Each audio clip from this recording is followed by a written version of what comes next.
in this episode. There was a few there that just seemed like they didn't want you there.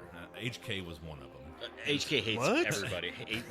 Every time you go to that booth, unless you're wearing like a three-piece business suit from some foreign country, they don't give you the time of day. And then if you like pick up one of their guns, you get to see them just look at you in disgust. And then they probably clean it up afterwards, like, oh, a poor person touched our guns. But vacuum this up. No, seriously though. I mean, like when I walked in there, I got an alert on my phone from credit-wise. My credit score had dropped. When I walked. In an obtuse world, Mark and Jefe will combine military, law enforcement, and general FUD knowledge to keep you vertical. Welcome to the Live, Laugh, Larp podcast. Hey everybody, what's going on? Thanks for swinging by another episode of Live, Laugh, LARP. We have actually a special guest on this particular episode. Our first guest, actually. First guest ever. First guest ever. We're super excited about this, and we're going to get into that here in just 1 second. But at first, we always have to say hello to the co-host, Jefe. Actual, how's it going? We're here in Vegas. This is We are the in SHOT Vegas. Show special. We actually have a guest here in our tiny studio apartment. I've actually been sharing a room with him. Very, very pretty man. Huge, tall. Everything I want in a guy. And so once again, we are in Vegas right now recording. We are going to be talking about all things SHOT Show, some of the things that we've And seen. all things so not far. SHOT Show. And all things not SHOT Show. Our guest, I think this is the first time. Is that Yep, right? First time first SHOT Show? time. Yep. But before we get into that, naturally, we have to say a special thank you to Atero Arms. They are our sponsor. They're our only sponsor, and I wouldn't have it any other way. They make some great red dot mounts for your AK. And you guys, if you've been listening to the past episodes, you know exactly what I'm going to say. Absolutely love everything about what they're doing. However, Atero, one more podcast, and we still don't have a J-frame red dot mount. So I'm going to actually save them right now. Some of the cool stuff that we saw out here at SHOT, the guys at Lipsy are making a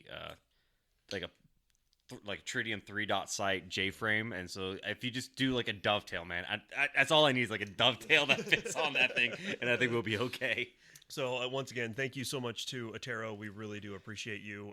Love you guys. So let's jump into it because I know that we're going to be going on some huge rabbit holes in this one. I want to make sure that we have enough time on this episode to get into each and every single aspect of the things that we want to talk about. But before we get into that, we need to say hello to our guest, AKQUALITYENFORCEMENT from the Instagrams. How's it going, buddy? Oh, going great, man. Glad to be here. We are so happy that you're here. He and I have been talking with each other for over 6 months now on Instagram. It's a good while. Yeah, and this is our first time that we've actually even met. So, And then you put him in a room with me. We And didn't even know then- what this yeah, guy was yeah. like. He's like, hey, he can sleep with Jeff. It's he'll be fine. fine. I bought a rifle off of him. It's fine. He hooked me up with a guy that's going to get me some Smersh. Is that how you pronounce it? Smersh? Smersh, I Smersh, guess yeah. that's the correct pronunciation. And he's going to get me hooked up with some pretty cool Russian gear that is no longer needed by the previous owner. Gently used. Gently, I think is what gently they're going to used. call it. But first timer for SHOT Show, what has been your overall experience from yesterday at the range day? You went to Battle Arms range day, which is pretty cool. We did the standard range day. What has been your overall experience from day one or day zero and day one? Man, it's just been incredibly busy. Like, people tell you how huge this thing is and how many people are there, but it just does not prepare you for when you actually get here and you just get lost. Yeah. You just get absolutely. lost. Yeah. One of the stats that I saw is with all of the different expo rooms where all of the displays and everything is, they said that you could fit 572 F-16s in that space. Jeez. From Thanks, not Raytheon. Yeah, thanks, Raytheon. So not only the main floor where you're going to see videos from like Zastava or Palmetto State Armory or Glock or Smith and Wesson, but also down in the dungeon where you get some of the newer companies that are kind of struggling to make their way into the industry and stuff like that. Both of those are going to fit hundreds of these fighter jets, which is just to give you an idea of how big this place is. So massive. What has been the number one thing that you saw today that you were just like, oh dude, where has this been all my life? Man, I have to say, you've seen it last year. That Hollow Sun night vision thermal, that was legit. Like, to see it in person, the video you see online does not accurately represent the crispness of the image that you see, and I think that is going to be, I don't know, when that comes out. Hopefully, it's affordable, right? I think they were saying. Remember last year they were saying it was going to be like $1,200 to $1,500 for the site. See, that wouldn't. I mean, honestly, for what that is, though, that seems like pretty decent, right? Seeing that you have night vision sights, thermal sights that are pushing $2,500, $3,000, $4,000. Yeah, to have something that can do both in one site for $1,200 seems pretty good. I wonder if they've been able to improve the range on it, because I think they said 36 meters or something. Or the battery, because the battery they were talking about was I think like maybe 10 hours. Yeah, I would have to imagine, because when we got there this morning and I hit them up pretty early and all of them were out and can mess with them and everything, but at the end of the day when I went back, they all had like messages on there or battery low and different messages on there, and it was like people started messing with the settings. So you pick one up and you have no idea how to get it back to to actually look at it. So, but it's very cool. And the handgun thermal, I think that's going to be interesting. It's got a little ways to go though. Yeah, I think one of the things that a lot of people are scratching their head on, not too sure about, is that piece has like a Wi-Fi connection between the site and the receiver. So people are like, that's interesting, but how is it really going to work? Is there going to be a lot of interference with that, or what's going to happen? It reminds me of those old school, like the M1 carbine night vision deals from like 1940s. I feel like that's where it's at right now, and then in a couple years, maybe we're going to see something crazy, like something different, where it's like all on top or something. Yeah, it's definitely going to be one of those. Once digital night vision kind of catches up with the rest of the industry, it's definitely going to be one of those things where we're going to, if you don't have night vision on your optic, then you're like way behind the power curve. Or just a poor. It's just like, oh, you're still running a T1? What kind of loser are you? Future's now, old man. I'm really surprised you say that. I'm really surprised more companies haven't changed the footprint on pistols to make you basically like the planned, where you have to replace it over time, right? Kind of like light bulbs, how they go out. I'm surprised they haven't started slowly changing footprints to force customers to buy another pistol or buy another optic. Yeah. Okay. Not to put that in anybody's head. Well, and I think that we're actually maybe starting to see a little bit of that, because for a long time, first it was Dr. footprint, and then it became the RMR footprint. And RMR footprint is kind of king right now, especially in the United States. Now we're starting to see RMSC. And then we're now starting to see the closed emitter optics, which Holosun has done a really great job with their EPS and EPS carry by allowing you to use the RMSC footprint. But now you also have other enclosed emitter optics like the Acro P2 and the 509T, and then your Swamp Fox Krakens. Those all require certain types of mounts as well. So doesn't Chicon just come out with a closed like mini concealed carry red dot just recently? Exact same thing. It's gonna be one of those things where yes, you put a plate on anything and kind of make it work, but direct thread is king. Yep, absolutely. The thing that I was so really impressed with is our second interview today was with Zastava, and I still need to work on their video and get that out, but it'll be out by the time you guys hear this podcast. However, the fact of how, like, I don't know, just I felt like I was a part of their team. That's one of the things I really, really liked about them. They were very appreciative of all the stuff that I had done for them as far as talking about the export ban from Serbia. And then they got into talking about their new M72 RPK that they're going to be dropping. Oh, I'm so excited and then about talked that. about, was Dershk? The Dershk. weapon Dershk. grease where- I was like, that isn't that just Drench? Like, I've seen that can before somewhere. Yeah. Is that just Drench? I mean, I don't know. it sounds like pretty much budget CLP. But you know, it's something that they use. They said they actually dip all of their rifles in that before they ship them to the United States. So that's pretty interesting, I guess. They're doing a new knife, which was pretty cool, I guess. You know? Yeah, it even has the 3 slots in it, just like the handguards. Yeah, that's pretty cool too. So I can't remember who they partnered. Do you remember who they partnered with for that? there's a company out of Maine or Yeah, New it's Hampshire? called Sharp Knife Company.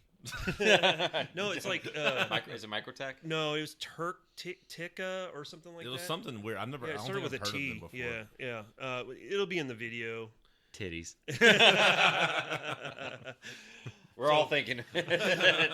So that was a really great interview, and I think it was probably one of the better. I think it's going to be one of the better videos that I put out. They were really open. Like I mean, I'm really kind of a nobody, and they just brought me in and showed me everything, and it was great. Like, I think there was a few there that just seemed like they didn't want you there. HK was one of them. HK hates What? everybody. Every time you go to that booth, unless you're wearing like a 3-piece business suit from some foreign country, they don't give you the time of day. And then if you like pick up one of their guns, you could see them just look at you in disgust, and then they probably clean it up afterwards. Like, oh, a poor person touched our guns. But vacuum this up. No, seriously though. I mean, like when I walked in there, I got an alert on my phone from CreditWise. My credit score had dropped when I walked through. And apparently, my social credit score in China dropped too. I didn't know that either. Yeah, there's plenty of Chinese manufacturers on that second. What is it? The first floor. Yeah. There's so many. The in dungeon. Yeah, in the dungeon. That is a dungeon. I got lost in there multiple times. It was cold down there too, wasn't it? It felt great Yeah, it was because actually there was pretty no nice, one though. there. So I'm going to take a step back because you talked about, most booths, you said that you were nobody. Effectively, last year you were a nobody. So what happened? Like, I know we know the story, but let's let the all 4 of our listeners. There's like one guy in Romania it's and like six. six now. We got 6. We got like 6 one guy in listeners. Romania and like 7 ATF agents in Fredericksburg that listen to us, and that's about Where it. are they getting that Russian stuff from? Well, just so you guys know, everything we talk about is in Minecraft. Yeah. It's in Minecraft. That's our legal statement. Roblox. Yep. No, so I guess it started out, about almost a year ago exactly. I actually commented on a Kalashnikov USA post about the Azerbaijani ammo, and they weren't being forthright with where it was coming from. And so I don't remember how I found it. I think it was looking at the head stamp on like one of them that they post, and I was like, "Oh, that's Azerbaijani." So I commented that, like, because people were asking, and I was like, "It's Azerbaijani," and they immediately banned me. Like, so I felt a little petty. So I created an account. Originally, the account was banned by Kalashnikov USA, and then I made backups, and I think it was deleted by Kalashnikov USA, and it started getting funny. And eventually, they unbanned me. It started off with they invited me down to come see our facility and stuff. Well, then, see, I'm new to all this, right? And I didn't know at the time. And then so people were like, "Oh, this is exactly what IO did." Like, they were bringing dudes down. Yeah, they did it to Brandon. Well, wasn't like this is also the time when the KUSA had like 3 gun bunnies running their entire social media program. Yeah, and that wasn't going over too well. But so and then I was like, no, I'm good. They're like, oh, we'll I don't know how much I guess I can say it. We'll come down. We'll put you on in a condo and you'll come down to the deal and we'll let you build whatever gun you want, all this stuff, and you see what we're doing here is good. And then everybody was like, no, that's what IO did. So I was like, I'm not doing that, no. And you're not going to be able to buy me off with a trip and a gun. And so it kind of escalated. People just started sending me pictures of their guns that are broke. And it started with the KP9. The KP9 at that time had an outer battery issue, and it was blowing up on people. especially if you bump fired it. Allegedly. And so it was, it just kept coming to me, and so I just kept posting them, and it just got a lot of traction all of a sudden, and I started having calls with KUSA, and I made calls with the guy that set up the assembly line for the KUSA, and found out that this is a problem that they had since the inception of the design, and that they were working on, because, and kind of not their fault, kind of is, because of the auto sear issue, right? The original has an auto sear. That's what that function is, and they did not have that on this one. So anyway, if they just put an auto sear and give it to the normal, that's Joe, right. Just put a it's pin like- in there, it would be fine. So long story short, I guess let's sum this up. They finally issued. It was kind of like a soft recall in a way, because they didn't really announce it. They were just like, "Look, we'll fix it," and they had their, engineers develop I think it was like a new firing pin and different bolt design or something like that. So they were offering people that bought KP9s to send them back. Keep burping because of that beer. Yeah. And that heavy Mick Ultra. yeah, in the Benelli koozie. No, so they eventually announced. They did announce it. Hey, we'll take care of it, and so that happened. And then the 103s. The 103s they shipped out with shotgun safeties at one time, and it left a line way it wouldn't engage notches and all that. It was just kind of a long laundry list of issues they were having. This basically it came down to poor QC, and so they hired a guy to come in and kind of turn the company around. So I actually talked to him quite a lot. He said, "Hey, I'm coming in to change all this up and fix all these issues." And they fired a bunch of people. I heard, they tried to focus more on QC. And actually, the 104 I got from I guess it was the 7 months after they, quote unquote, made their changes. It actually was a complete night and day difference versus the 103 I had got a year prior. Like just looking at the finishes and everything else. So I guess that's where I kind of got my start. And then I kind of just fell into, other issues. With Arsenal, that's a whole thing, and we don't really need to go down, I guess, and PSA and all that stuff. So once all AK manufacturers have fixed their problems, you're just out of a job. I guess so. I'm going to have to reach out into something. There's plenty of other things I can reach out to, apparently. Move on to Glocks. Yeah. No, I don't have to worry about that. They're never going to innovate. I say we'll start the next channel. It's going to be SIG 320 quality enforcement. Oh, yeah. Well, so people started reaching out to me about their CZ. What's the small one? Scorpion? The Scorpion. Yes, the Scorpion. Scorpion? Yeah, Oh. the Scorpion. The Scorpions blow up. They have a problem with the I don't know if it's over time, like it's wear or something, but they blow up, and CZ's not saying anything about it. Like it's literally, you can look it up. And so people started sending me that. I was like, I don't really want to bite that off right now. I'm gonna stick to what I'm doing. Yeah, it's not AK, so just go find Yeah. go start your own channel. Yeah. Go get banned by ZZ. Yeah. Yeah, I recently got banned by Arsenal. Like He's actually really nervous right now because he just shills CZ stuff too. I like their P10 and P10C and P10F. All right, I shoot it well. their pistols are good. The pistols are good at the Bren. Their shotgun. I like their shotgun. Which one? Which one's that? It's the CZ 1012. Oh yes, that one. Yes. Thank you for clearing that one up. It's the one I used to duck hunt. The one with the barrel. Oh, the one that shoots shotgun shells. Gotcha. Yes, Okay. yeah, exactly. Yeah. But well, since then though, you've really started connecting with a whole bunch of people in the industry. We've been talking about meeting different people while we're here at SHOT Show, and I'm like, I've been doing YouTube for like 8 years now, and you have more contacts right now than I do. You're like, hey, let's go talk to PSR. Hey, tomorrow I'm going to go talk to Grand Thumb. You want to come? Well, it's definitely the trope that since he's over the 5'5", he gets the contacts. Yeah, it's 5'7", Dick. All right. So. I just want to point something out. Nan pointed this out. She screenshotted from my video from today from PSA, and she's like, "Oh my God, you're actually taller than somebody." because I was taller than jamming. Oh, yeah, that's fair. You're actually nipple like eye level with my nipples. Convenient. Very convenient. If only I lactated. So how is it that you've been able to connect with all these like really big names? You know, I don't know. Like, it just started.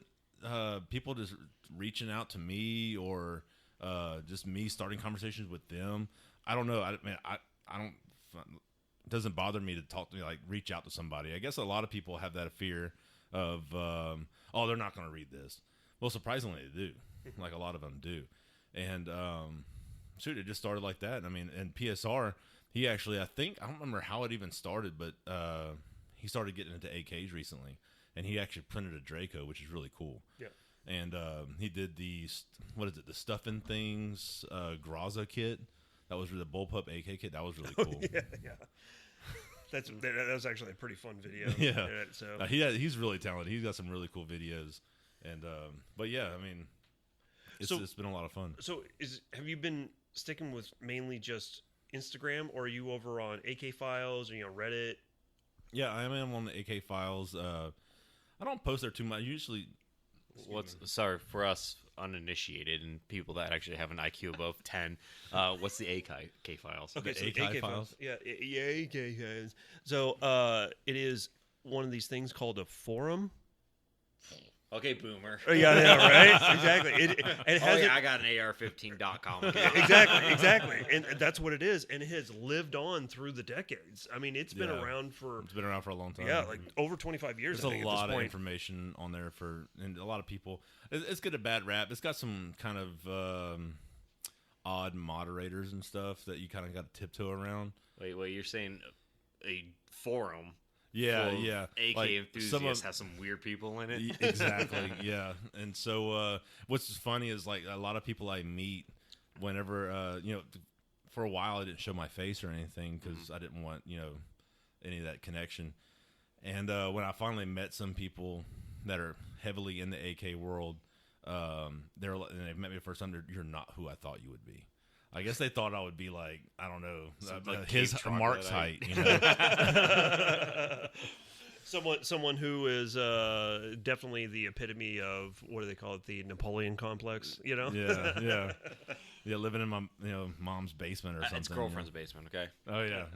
Yeah, so normally the podcast is recorded in my girlfriend's basement. So there's that, yeah. Nice connection. So last year, essentially, it was during around SHOT Show time. I remember this whole thing kicking out. What kind of got you into, being the voice of the proletariats? I don't know. I really don't know. Like, I started, I don't know, just trying to be truthful about stuff, and a lot of stuff just going out and buying it and trying it. I made a couple people mad because they'll send me something like, hey, this is check this out, and it's like, well, this is not really good, this it's kind of garbage actually, and boy, they're just not happy to hear that, and it's like, well, I'm not gonna sit there and say it is, exactly, yeah. And so, but yeah, I mean, it's kind of started that way, and I don't know what's gonna happen next. I really don't. I'm trying to grow the YouTube in a way, and still on Instagram, and I guess to see what happens, I guess. So what kind of got you into the firearms? Like, everyone has that, like, I've been that with villain firearms. story. Yeah, I've been with firearms grew up hunting and everything, and so man, I've had some crazy guns, 1919s, and I used to be big into milsurps and collecting that, but some reason, I don't remember what it was. One day I was like, I had a safe full of milsurps, M1 Grands and 1919 belt fed and all this stuff, but it's all semi-auto, right? And I was like, if something happens for whatever reason, I have a lot of shit I can't play with, like I can't use. Like, what am I going to do with a type, a Nambu, a pistol, right? And I'm like, so my priority, well, my priorities kind of changed, and I was like, I need more modern stuff, So I guess it's part of the ADHD. Just time for a new hobby, and I got a new hobby, and I just went into something else, and then I got an AK. So I had a bunch of AKs, And actually, I think it was after the hurricane.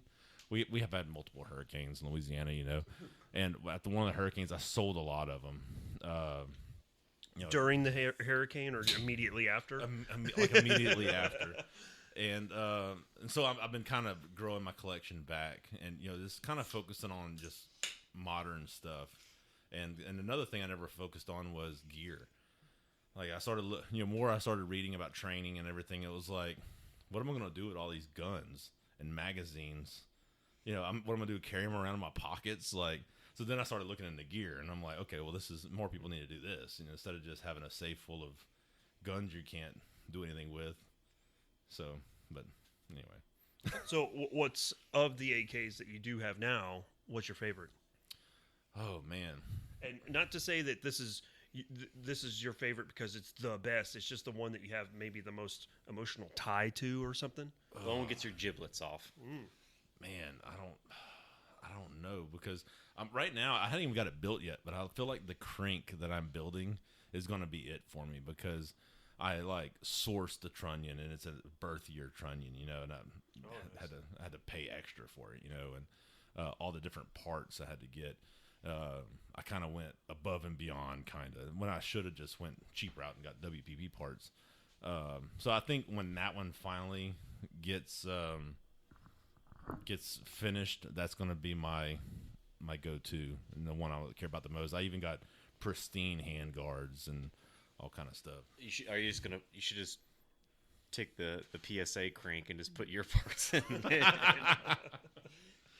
Yeah, I'm actually interested to see the crank from PSA. Hopefully I'll be able to get one, after SHA. I think they said February, the beginning of February or so. Yeah, it's February. I would expect, to be frankly honest with you, not because PSA overpromises or anything, but I would expect that The MP5. Yeah. Which funny, we brought that up today, and they're just like, yeah, that's the thing. But I would say probably they're promising February, but I'm going to say it's probably going to be a little bit later, maybe. Yeah. Not by much. But Are you going to get the JMAC custom one, or are you going to get the Red Army one? Oh, the wood handguards? Yeah. I think I'm just going to get the wood. Yeah. Just go with the classic. I He asked would him do today. that. No, Pun. I asked him today though, why not a Bakelite grip, or at least a plastic, because it's that funky squarish wooden Yeah. grip, and he's like, well, I wanted to, but I don't remember what exactly. I had to go back and watch the video. I can't remember exactly what he said. The reason why was maybe it was production or something. But I would really like to see put some Polish fatties on there or something, Yeah, something, But No joke about the Polish fatties. No, I got one sitting right beside me. I'm not Polish, Dick. You're white. You're all the same. You're chomping down on some Polish fatties last night. So It wasn't. First of all, it was a Nathan's hot dog, not a Polly. Was that before or after the Tower of Wieners? No, that was German. Okay. There's only 3 stores of wieners, okay? You ate the wieners and you didn't enjoy it. I straight up was not having a good time. That's peak German.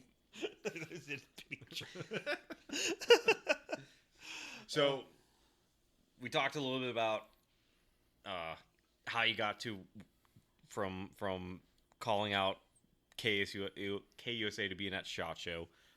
So outside of firearms, what else do you do? Oh, I know. I know exactly. I just want to get into ask this damn question. I just want to get into it. So, being ADHD, I've just jumped in and out of hobbies, right?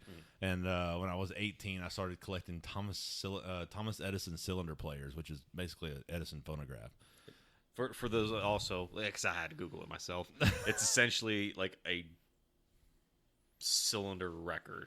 Yeah. So before Dan they has had one. My girlfriend has one. Oh, really? Yeah. So before they had records, the flat record disc, it was the cylinders, and I even had some concert machines, which back when they were, trying to figure out sound amplification and modulation and all that, they thought that increasing the speed at which the record turned would increase volume, which it kind of did.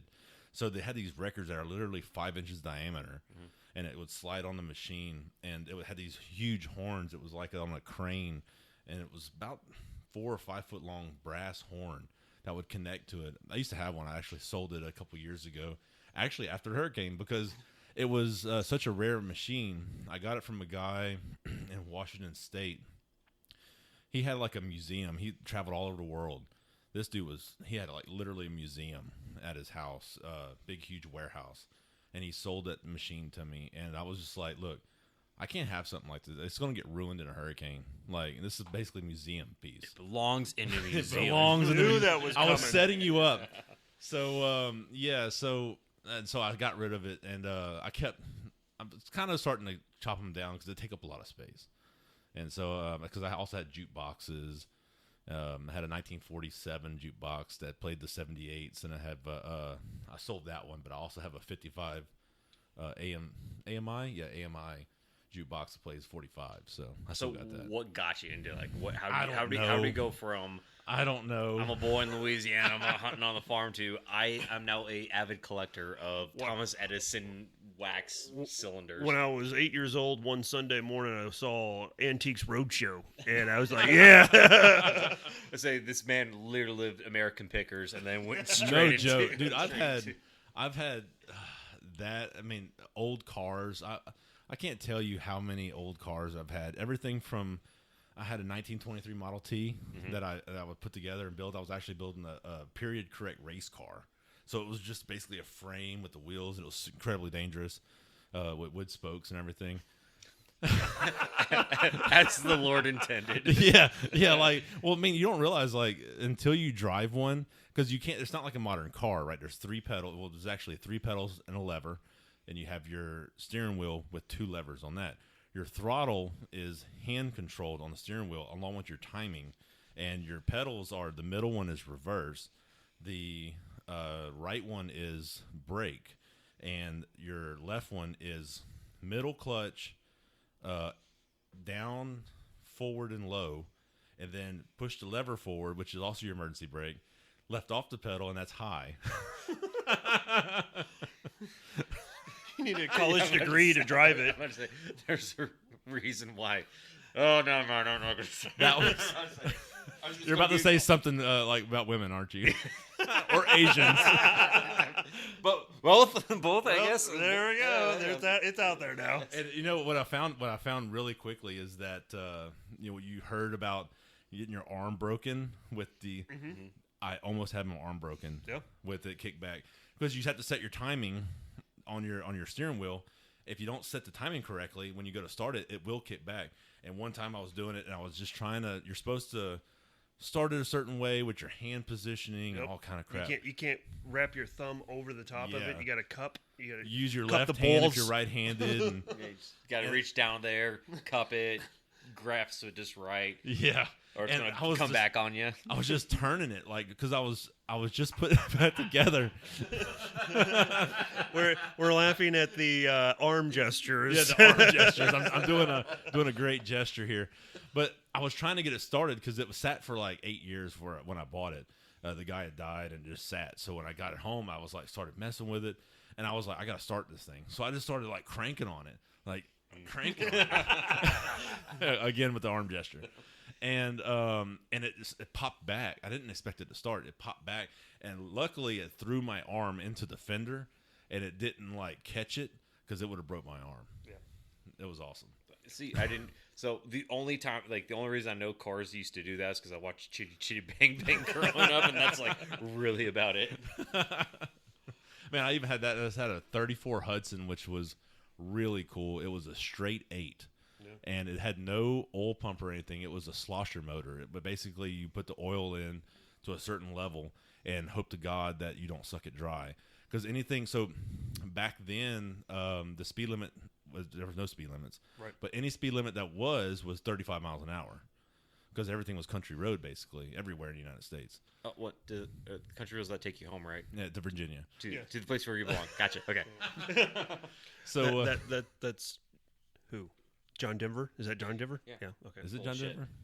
Full shit. That's what I was So if you get it over 35 or I think 45 or so, you run a chance of something like not getting enough oil. Yep. And her damage. Man, So it's interesting you bring that up because my girlfriend has a 49 Chevy, and it still has that same type of oil distribution, and you cannot drive it faster than 55 miles an hour because the spoons on the crank. on the crank just can't pick up enough oil to fling it into the crankshaft. So I thought that was pretty interesting. I was telling my dad we're out there driving this 49 Chevy because my girlfriend can't drive it because it's 3 on the tree. She doesn't have to drive manual.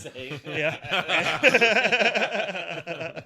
And I was telling my dad, I was like, yeah, we took it out on the highway, and it's doing okay. And he's like, well, how fast were you going? And I was like, I think we got about 55. And he's like, don't ever drive it that fast again. Yeah, it's a completely different experience. Like them old cars, I always told my wife I wanted to completely restore an old car like that and just go drive across the United States or something. Like that'd be so cool to go through the mountains. There's actually an Instagram account I follow. I can't remember the name right now, but they take these old Bentleys, which is like the 1920s or early 1900 Bentleys that there's no roof or nothing on it, and they they drive around the world, and it's really cool. Like they got it's a V12 or whatever it is, like or straight 12. And man, it's so cool to see them. Of course, they probably got more money than they know what to do with, and they're driving around Bentleys, and from the 20s. Yes, it's like one of those. I have 6 of the same Bentleys. Yeah. And if one breaks down, I'll grab another Bentley. I'll have one of my production crew just grab the next one. My Duesenberg. Duesenberg. Well, yeah. Shoot, I even had what was that? Had a 67 GTX with a 446 pack. That was a very cool car. Had a three deuces carburetors. So you're going to sell off all your cars, and you can only have one classic car. What's it going to be? Dodge Charger, 68, 67 Dodge Charger. Okay. Very Joe answer. Yeah. Gotta have that. Yeah. You're probably going to end up with what would you say? Probably 22.9% interest on that. That's if you bought it brand new. So the running joke, if you don't know, is you get issued once you join the Army. You get issued a Dodge Charger or a Ford Mustang at like 22% interest. What about the Nissan Altimas? No, it usually is like a 1998 Honda Civic. If you're gonna go, if you want to be like bold and daring, or a motorcycle that has a tarp on it and never gets picked up again. No. Motorcycle. That's like after your first or second deployment. That's the gift of. You care a little bit less about life. Yeah, that's exactly right. Because I bought my first motorcycle right after my first deployment. I bought mine before my first one. Just kind of get things prepped and ready to go. I learned how to drive a motorcycle in Baghdad. I've ridden a moped before. When I was young, but didn't really know how to ride a motorcycle, and we ended up confiscating a suspected terrorist motorcycle. What was the quotation marks? Literally the worst person I've ever met. And we just ended up driving around the fob, and there's a couple guys in my platoon. They knew how to ride. So I was like, all right, teach me. And they're like, yeah, it's pretty easy. Can you touch the ground? Oh, Jesus Christ. Here's the jokes. Here's the jokes. Tiptoeing, trying to push it, like.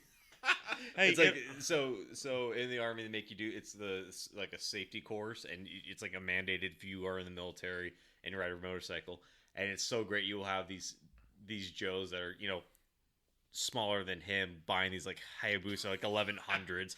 And it's more of just like waddling this monster machine between their legs. Hey man, someone's gonna peel you off a sidewalk here in like the next 6 months. I just want to point out that I am taller than a lot of people. Okay, all right. So I'm short. Mainly those under 5'4". I'm pretty short. I get it, but check it out. I'm pretty sure that I'm taller than PSR, right? So yeah, you're definitely taller than PSR. Mini Eminem. But But he has more followers. Yeah, he does have more followers because he's put out better content, I guess. So, key to success for short guys: buy a 3D printer and play German techno. Yeah, that's 100%. Or synthwaves. Synthwave. Definitely don't start a YouTube channel and a podcast.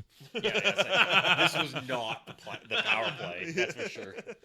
Or just masochists. To be honest, I think sometimes you're like, maybe doing podcasts like 2 or 3 years ago was great because then Joe Rogan was like, yeah, podcasts are great, and now it's I don't eat enough liver or do enough hot baths or hot saunas, cold showers. Or don't whatever. talk enough about aliens either. Oh yeah. Oh, we can talk about some aliens. We can always talk about what happened in Miami. Yeah, those 8 the shadow foot tall, creatures. The big shadow. Yeah. With a, that is ridiculous. So, do you? Are you a believer? Are you a believer? I don't really know. I've seen weird stuff before, but you never know. You know what I mean? Yeah. Like, I don't know. There's a lot of stuff out there. Yeah, there's like a lot of shit. Just be careful if you're out in the woods. Be careful of the gay dog man. Right? So Risky Krisky talks about that all the time. So there's no Wendigo. There's no Bigfoot. It's just gay dog man. So that's why you take Roxy for like. I do. I did. Roxy out for like an hour-long walk. I gotta go to the woods real quick. I'll be right back. Why are your pants down?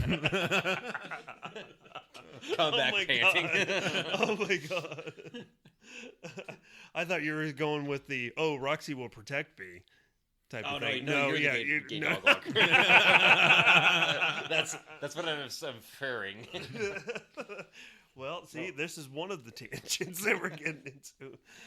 So, first SHOT Show, we walked probably you walked like 15, 20 miles. I feel like today. It was doing crazy. live. I'm just looking at the blisters on the bottom of my toes. Like, how do I get blisters on the bottom of my toes? Well, luckily you switched to the Hey Dudes and didn't rock the cowboy boots. Yeah. But what? So far, like, what's been the coolest person you've met? Like, who's been your favorite? I mean, obviously, outside. Present outside, company excluded. Man, This is obviously, yeah. we're talking about. I don't us. know. How about did I meet anybody today?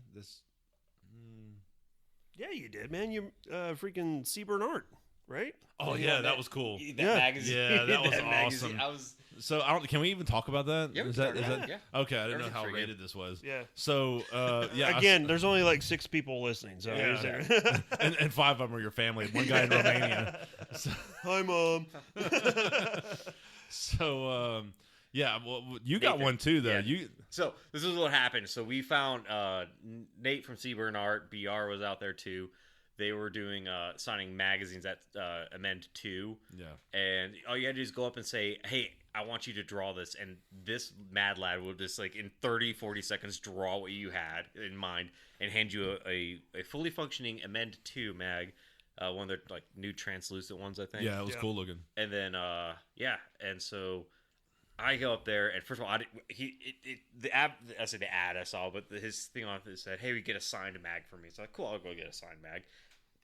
Walk up to him, dude's covered in like that silvery Sharpie felt penny, and he even has it on his face. He has like some like in his nose. So I think he's smelling markers out there or something. But he goes, "Hey man, what do you want on a magazine?" I'm like, on the spot, there's like 6 people waiting. So I just, asked for a picture of Joe Biden. So he draws like Joe Biden licking ice cream and says, "Come on, man." And then he shows me all the other stuff he had. He had like blackface Justin Trudeau. That's awesome. And they posted it on later, but a couple like raccoon ones that were pretty funny. And then I thought I was like king funny man. Like I have the best mag, and then. Yeah, you show up. So I walk up and was like, "Oh, I want one." So I walk up to them and they give me a mag, and I sit there for a second and I was like, "Hey, can you draw something for me?" He's like, "Yeah, sure. What would it be?" I was like, I want you to draw me an asshole, and I want you to write on it for rectal use only." And he's like, "I got it." And he immediately started drawing an asshole, and I'm like, "Why is this like?"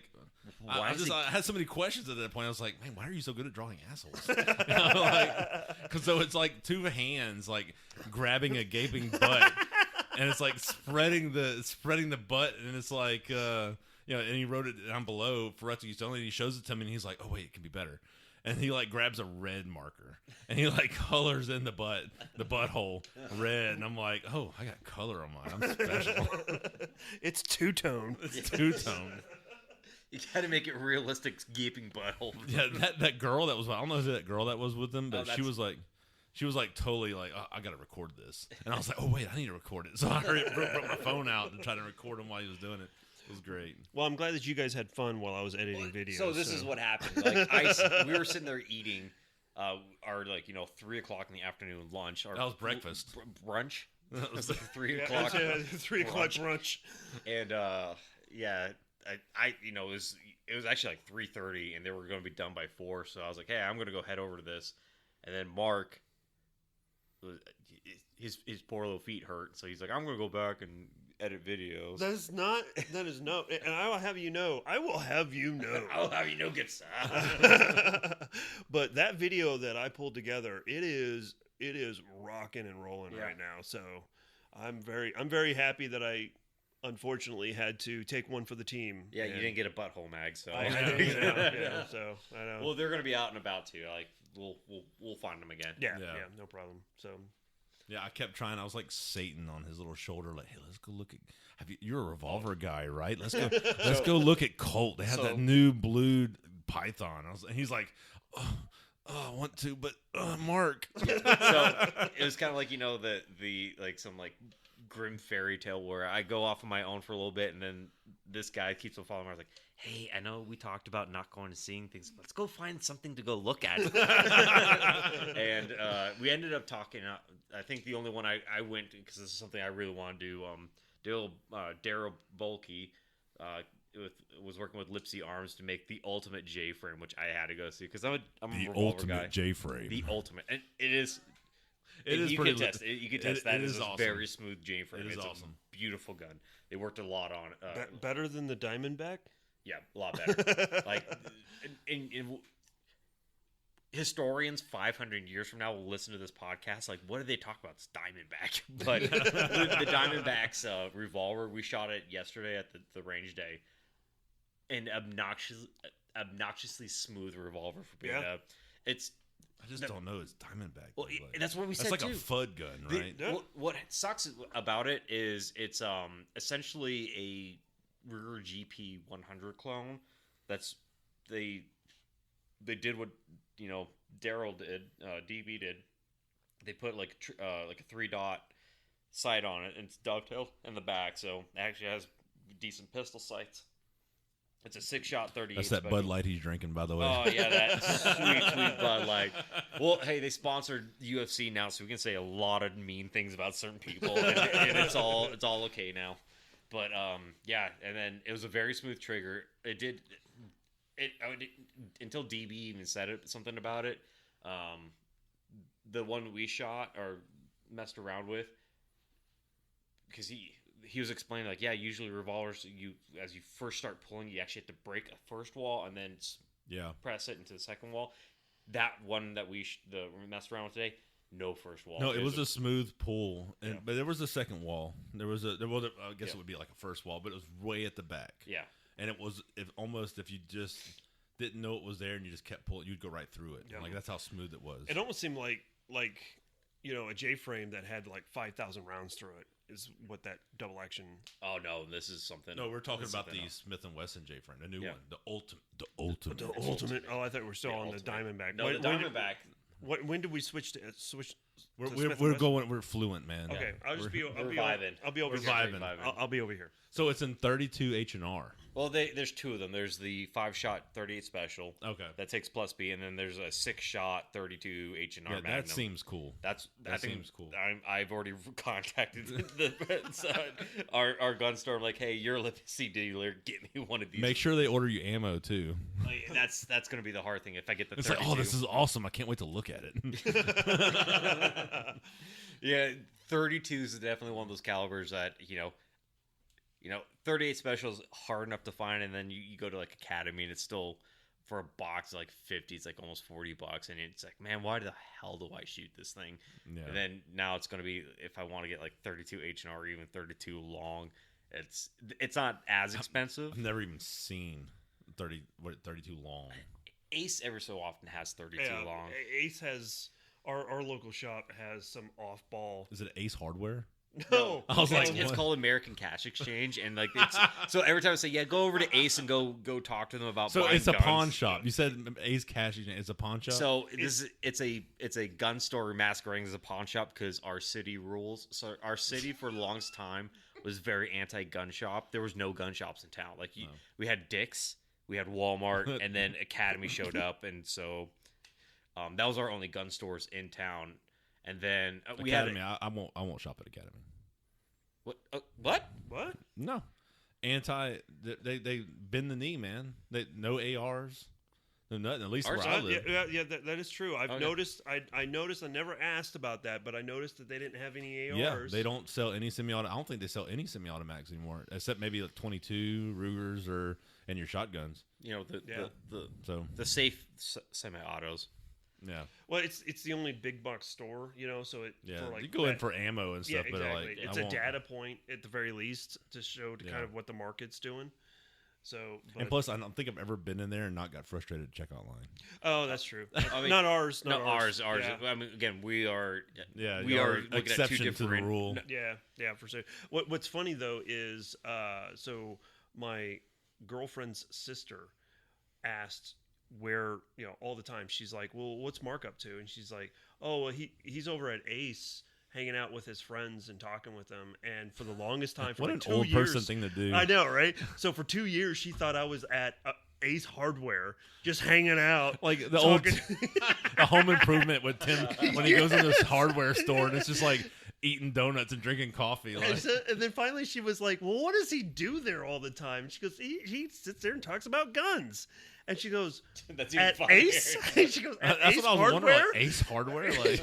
She's like, no, at American Cash Exchange. And she's like, so it's not Ace Hardware. She's like, no, it's a gun shop. And she's like, oh, that makes so much more sense. But for 2 years, she thought I was going to Ace Hardware to talk about guns. Hey, I know you're in here for some bear paint, but let me tell you about it. Yeah. I was like, you have any 32 long and number 2 nails? Sir, this is Wendy's. No, this is Patrick. That's unfortunate that Academy's doing their thing, I guess. But it's for us where we are at. It's one of the places we have available to us. It's either that or Ace. Our shop does pretty good. There's 2 other shops in the local area. They're a little bit overpriced, in my opinion. So Ace does a pretty good job, but then Academies, that's it. If for whatever reason the local shops are out of 223, 556 or whatever, then you pretty much have to go there. So that's just what we've got. It's kind of like how Walmart used to be when they actually carried okay ammo. It's like, well, I don't like going to Walmart, but it's the only place I can get 556 for more.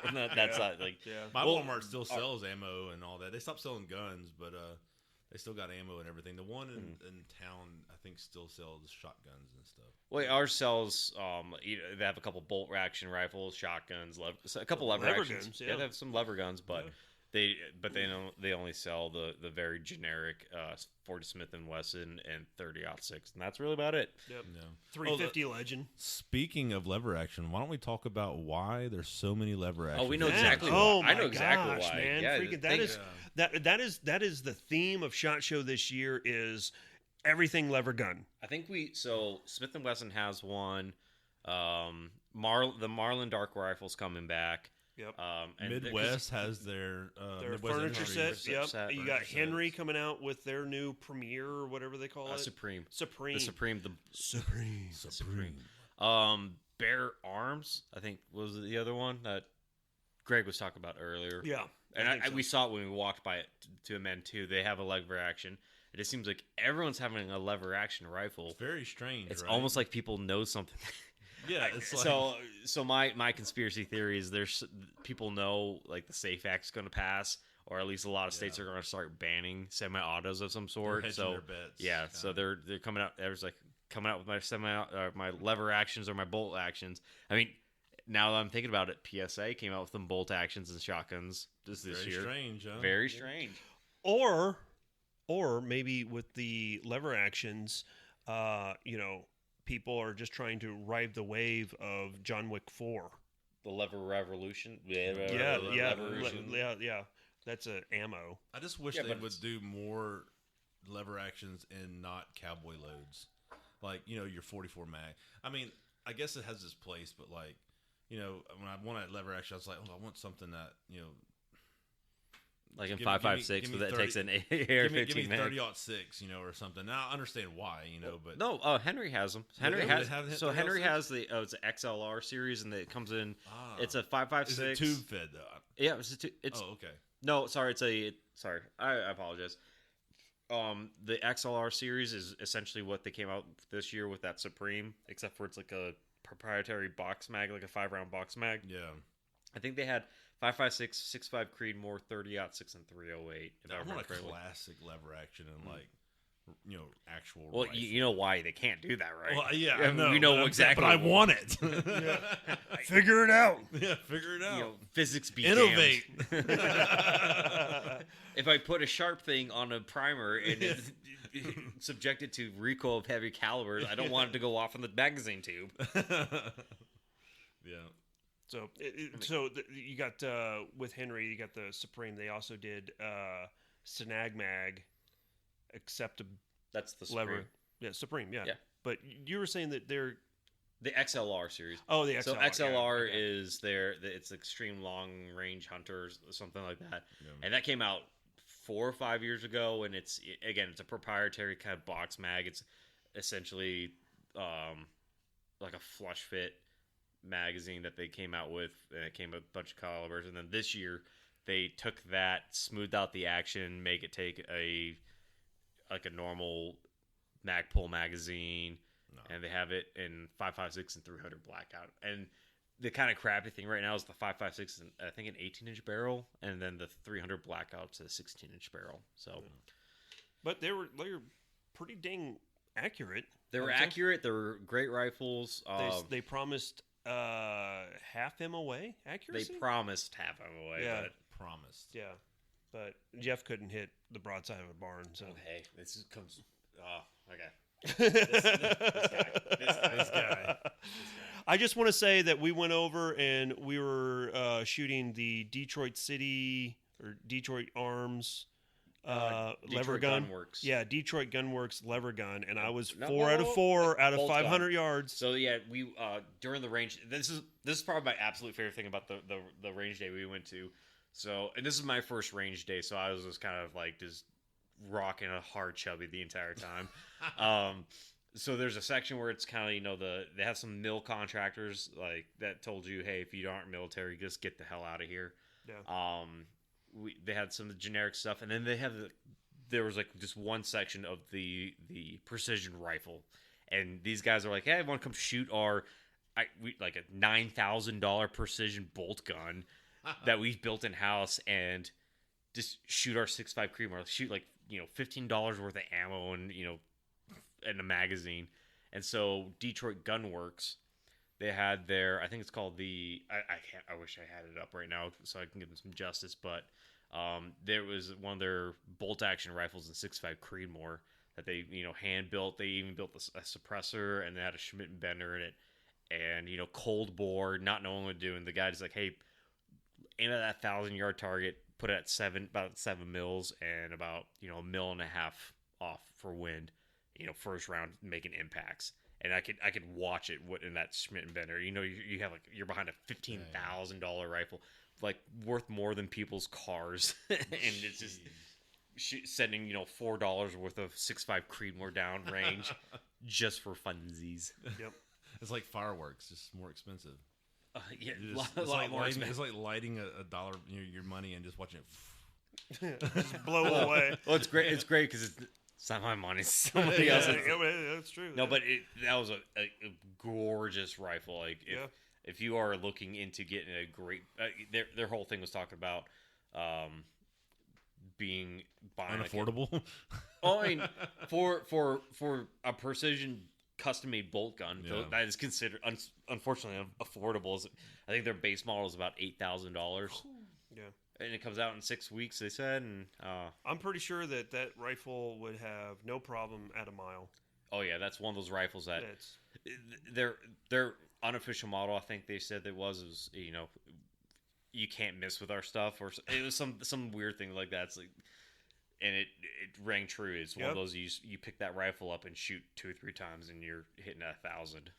Yeah, it was pretty. That's nice. awesome. It's pretty nice. If you went to like the actual range day, you would know these things. If you hadn't gotten onto the wrong bus. No, it wasn't. Yeah. We found out later. I found out later why is because he had an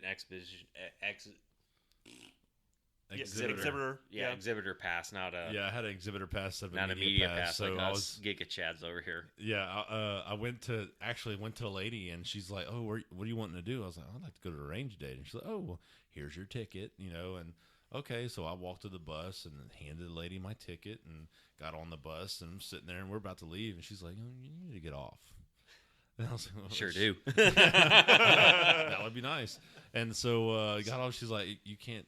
You're going to go all the way there, and they're not going to let you in." I was like, "Why? You don't have the E on your badge or whatever letter it was." I think it was for it was either M for media or B for buyer. Yeah. So. And, So you they got only Rosa wanted- Parks essentially. I was move on. I know exactly what you're talking about. I love that meme because every time we play for our kid and they say that, my wife doesn't think it's as funny as I do. Yeah, I saw. Speaking of Rosa Parks, I seen like a meme. It was a meme, and it was like a picture of Rosa Parks on the back of the bus, and it was like she still didn't make it off the back of the bus. No, the one I saw was it was just recently a bus ran into like a street light or like a light pole for Rosa Parks Parkway or something like that. So it's just this bus with this crash. So the picture is it's like a big transit bus with this with a stoplight going through it, and this is like Rosa Parks Parkway on it on the you can see clearly. That's awesome. So before we got into civil rights movement, we turned our clocks back to 1968. So you were saying that you got kicked off the bus because you weren't Cool enough. weren't cool enough. Yeah. Yeah. In your words, I was too poor. This is the guy who gets the free pass. I'm like, I'm just gonna show up here and take some photos and act like I know what I'm talking about. Oh yeah. So I went to the Battle Arms range day, and they had Battle Arms, which oddly enough I didn't even get to go see. It was literally pouring the entire time. It was terrible. Yeah, it was kind of a miserable day. Yeah, that was something else. And went and saw Eminem, shot their new rifles, and then I went to Rifle Dynamics, shot their new stuff. They had like I think 3 or 4 prototypes, and they were really cool. That 300 Blackout was really cool. They had it suppressed. Yeah, that's actually pretty interesting. Hopefully they'll have it kind of like laying around to look at it at the sure party tomorrow. Because I really want to see the 300 Blackout AK. Which, if you think about it, it's kind of redundant, right? I mean, 7.62 by 39 is essentially it's essentially 300 Blackout. So maybe I don't know why. Maybe, I think for a lot of the geeks that want the nerds. different nerds that want the different bullet weights for whatever suppressor they want, because it's an AK. Yeah, but you have with 300 Blackout, you've got 125s, you got 150s, you got 190s, you got you do have 220s. subs. I mean, that's Right. it's a lot easier to get. Yeah, or the only thing that you have for 7.62 by 39 is Bear. And it's, the Bear subsonics, and they're 193s or something like that. 196, yeah. And they're fantastic. They are, they are. It's pretty awesome. We took that. We went to this night vision course, and we're going on my tangents. So we show up to this night vision course. Everyone's running. Gucci ARs. Well, everyone has okay-ish ARs. And so you go down the line, everyone's running ARs. ARs are like some sort of 300 black rifles. And then at the very end, it's this guy who's running an LMT 308 Oh yeah. that failed, like it broke within like the first 20 rounds of this class, and he Yep. pulls out like another like $6,000-7,000 308 rifle, and then I have a PSA 103 with a flashlight like hose clamped on, essentially shooting subs out of this AK, and it was Yeah. stupid quiet. Like, Bill, and then on top of that, Bill's like, "Oh, we got that guy." Here's the AK guy Yeah, over here. right. I was that guy for a little bit. Yeah. I've seen the error of my ways. I've read the good book. I went to college, got a degree, found Jesus, and Married your sister. married my sister. We had a beautiful daughter together.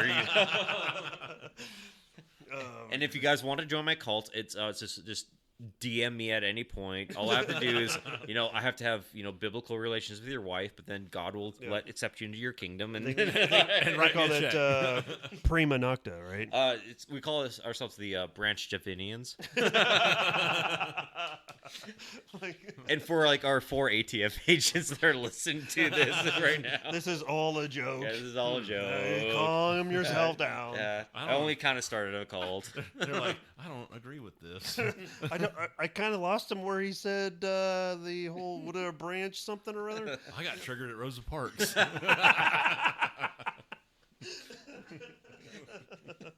All right, so we still have a couple more days here at SHOT. What else are you wanting to go see while you're here? I don't know. There's a couple downstairs. I want to go see Fabrica Brony, which is FB Ratum. Right. Jabroni. Jabroni, yeah. Fabrica Jabroni. And just so everybody, I know you're listening, but he was doing the hand gesture, right? we just got back from a amazing Italian restaurant. yeah, it was really good. That Greg's wife just like randomly found. Yeah. Where I felt like I had to pay respects to a Don before I sat Dude, down. there was so much shit on the walls. Like, Did it you was did you legit. see the big round table? No. It was right next to us. Oh man, there's this big round table that probably had like 10 chairs around it, and right smack dab in the middle of it was this see-through glass case with a bust of the Pope. No way. Well, Yeah, I thought you were gonna say lasagna. no, it's the Pope. well, it was even weirder. The one thing that stuck out of this place, and this is going to sound really weird. You went to the bathroom, I right? did. Yeah, I did. There was a lot of naked butts and dudes' penises on the whole Yeah, wall. there was, serious? yeah, there was like as soon as you walk in, there's this black and white picture of all of these nuns, and this one nun is squatting down, wiping an infant's butt, like a toddler's right, butt, And right then there. And I was a ton like, of what? Greek and Roman statues of like dudes' dongs just I everywhere. was like, shouldn't this be in the ladies? Or, did I walk into the ladies? I don't know. No, that was really good. Like, I saw Kat Von D actually. You see the picture of her on the wall? Yeah, Like, she ate there, and it was like some other people. yeah. I don't know. I immediately stopped paying attention, but Once the pizza was set in front of you, you're like, yeah, I'm like, oh, So man. this was I love this what happened to. So this was one of those places that does like family style dinners. You don't buy for yourself, you buy for the table. And Not us. And no, you started talking all sorts of mad shit like, oh yeah, I'm gonna eat this whole pizza and we're gonna show these people up. And only one of us ate our entire pizza. Yeah. Well, you ate the pizza, the cheese bread. Yeah, but I'm also a fat piece of shit. So And then Greg, his wife, and I shared a lasagna that was as long as my arm. It was like a it was brick. yeah, it Yeah. was like I've had shits that big. It's like that meme It of was that like nurse. a loaf of bread. It's like that meme of the nurse with the bedpan with that big long freaking deuce in it. It was probably like about a foot long Oh, yeah. piece of a lasagna, like a and foot about by like 4 or 6, 5 inches thick. yeah, it's like a foot by 6 by 4. This thing was like they were not messing around. Like You are not gonna shit for days. Yeah, exactly. But it was damn good. It was we have really about- good. We have I half was- of it in our fridge right now. So Yeah, that's gonna be breakfast in the morning. so thank you, Miss Greg's wife. Yeah. Thank you. Yeah. So Thank you, Gavin Newsom. So all right, we're gonna start wrapping it up. Are we gonna wrap it up, man? It's not even midnight. Oh well, okay. I don't know how far you want to go. all the way. No, we're All vibing. right. We're vibing. We're guys. having a good vibing. time. All right. Yeah, hell So- yeah. I'm about to go get another beer. Okay. Okay. So, Hefe, what was Okay, what was your opinions of today? What was the things that you liked? Man, so first of all, met Brass Facts. Oh yeah, Finally met yeah. Brass Facts. I had to screw that up. That Yeah. was pretty cool. That was, you just screwed up. We're working on some people skills, but no, he was out there with Hop and I think his girlfriend. So we talked a little bit. We were at the PSA booth. We're looking at actually this one blew me away too. So the PSA has like their Mark 12 sabers that are coming out. They're actually using PRI parts. And for those mad lads, like those who don't know, we haven't gotten to this tirade just yet. PRI, it was the people that actually created the Mark 12. So when we're gonna go on this tangent for a little bit. When SOCOM actually came up with the whole Mark 12 program, they essentially said, "Hey, we're going to take our M16 lowers, and someone's going to build a precision upper for it, and we're going to call it a sniper rifle or a DMR." And PRI is the one that won the contract, and it's that traditional, it's that traditional, that carbon fiber like tube. When they first started coming out, everyone knows what I'm talking. At least, hopefully, everyone knows what I'm talking about. Yep. That carbon fiber tube, with the flip up front sight, the very specific flash hider that is supposed to, the suppressor is supposed to go over it and fit over the entire thing. They're actually using PRI parts, so I'm very shocked that for a $1,200 rifle, they're actually using the OEM parts for a Mark 12. So if you're one of those clone like Nazis that I know that some of you are, oddly enough, the PSAs actually are really pretty close. Actually, 5 of these are Mark's family. One's in Romania, so I doubt it. I doubt that clone. Yeah, I was saying. This is so funny. I have I feel my response, like I'm responsible for that one person in Romania. I don't know who it is just yet, but when I find you, I'm gonna give you, I'm surprised. It's probably our landlord that lives. It's probably someone with a VPN. I don't want anybody knowing I listen to this trash. Don't crush our spirits. No, They're legit in Romania. All right, they're trying to build their wife a bike that turns into an AK. Oh, and this is so funny. I told you this joke yesterday. The whole bike. So You're in for a treat. It's not a really treat. So this is what happened. So I went through that. I went to Kujir. I bought this like little statue of Jesus, or like a little icon of Jesus, and I mailed it to this guy. Yep. This is before we were friends, like before we really knew each other. And he did like a short video, like, I don't know, some guy sent me this. He held up the letter that I wrote with that joke on it. And he's like, yeah, this guy sent me a letter and this picture of Brandon Herrera. I don't know what's going on here. And just like, anyways, we're going to move on. So the joke is that for the longest time, Kujir, no one really knew that they were. So, do you want me to? You should do it. I should probably tell my own joke. You should tell your own joke. But it's not your joke. You just sit there and be short. So I went to Kujir in 2019. This is still during COVID, so everyone was super paranoid about everything. But and this is going to shock a lot of people. Apparently in foreign countries, you just can't pull up to a weapons factory and it's like, hey, I want to take a tour, please. So I get up there, some very portly gentleman coveralls starts yelling at me in Romanian. And so I leave because I didn't have my interpreters with me. And so I go to this bar, and one thing people don't understand, in Romania, everyone speaks English. It's kind of like most of Europe. Everyone generally speaks English. They just prefer not to, or if you annoy them, they don't want to talk to you. So I was at a bar. You must have struggled. Oh, yeah, it was really bad. But I was sitting at a bar and talking with this elderly gentleman who's, grew up in this village, lived in Kujir his entire life. And he was telling me about back during the U.S., like the Soviets' time, which was crazy to think about. That was only like in the mid 90s. Like that in the 90s, they were still under Soviet rule until they had their entire their revolution and killed Nicolae Ceausescu. and we actually had an apartment like right across the street from where they murdered him. Cool sight to go see. Well, anyways, besides murder, so he was super like talkative, and he was talking about the Kujir weapons factory over there. And back in the Soviet times, they were talking about. He was telling me they lied to everybody about what was actually being built there. And so he was saying that all of the townspeople, except for the townspeople that worked at the weapons factory, thought it was a bicycle making factory. So he was saying this. It was a story of this, this man and his wife were. His wife was running errands throughout the town, and one day she's like, "Husband of mine, you work at the bicycle factory in town. Start stealing me bike parts so you can build me a bike, so it makes my job so much easier." He's like, "Love of my life, I will go do this. I will steal bike parts. I will suffer the consequences if I get caught and build you a bike so your life is easier." So for 6 months straight, every night he comes home with a bag full of parts and goes up in the attic and tinkers away, comes down at 1 o'clock in the morning, frustrated from his failed efforts, and goes to his wife and said, "Sorry, I have failed today. I'll try again tomorrow."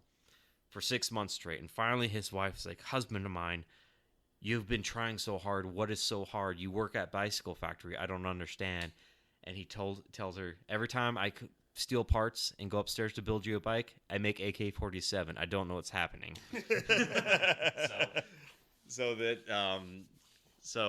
Yeah, and then I went over to a gift store, bought a little. This was about the time when Brandon Herrera was kind of getting big. He was known as AK Jesus, and so I found like this little icon, like Eastern Orthodox little icon of Jesus, and sent it off to this guy. And he said, "Yeah, some dude sent me a photo and this letter. Anyways, thanks." Well, it wasn't intended, right? So I get awkward when I get stuff in the mail I'm not sure what I'm supposed to do with, but I still have it. I still have that little shenanigans, so there's that. Allegedly. Word of the day brought to you by Gavin Newsom. So we've talked about how you've went from bullying KUSA to being here at SHOT Show. What's like the goal? Like what are you are planning next? Are you doing like you want to be on YouTube, or are you trying to do what? I guess that's next, Rumble or? Yeah, I've started a YouTube. It's got I think I got like 1,200, 1,300 followers now. I'm just going to interrupt here. My quads look fucking good in that photo. Sorry. Freaking AK over there, he just posted a picture of us doing this podcast, and What's even sillier about this photo, I'm just going to kind of talk to you, this is, so we're cheap, and so we only bought 2 mics to do our podcast, and we never thought in our heads that we might have a third person. So AK's over there, he's have his own mic, he's chilling, and then Mark and I are just like like rubbing just huddling, faces we're just like cheek to cheek. Just there's like probably a Mia Khalifa video that's very similar to what's going on over here with this microphone. It is big and black. Sorry, Angela White, for those who like, for the 33% of the people that don't know what that is in this room. So okay. Anyway, so yeah, I got a YouTube. I only got like 1,300. I don't remember what it is subs, but I'm gonna try to grow that, and because it's become really enjoyable. I have a busy life, between work and my wife, and I got 2 kids, so didn't really ever have time to hang out. And this honestly has been really awesome, like to meeting people that like the same things, and it's been a lot of fun. So that's what I'd like to do more of. And one thing, my range day I had was pretty successful, and I want to do more of those too. And we had people, so we had it at Top Gun Range in Houston, and it was in a really good position because it's by the Galleria district. It's in the Galleria district, and so it's a high tourism spot.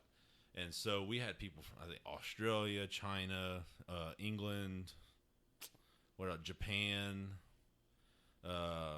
Canada, just all kind of people just walk in like they just want to look at a gun. And we had a whole table of AKs, and they're like, "What can we? let's shoot one. We load up a mag, let them go shoot.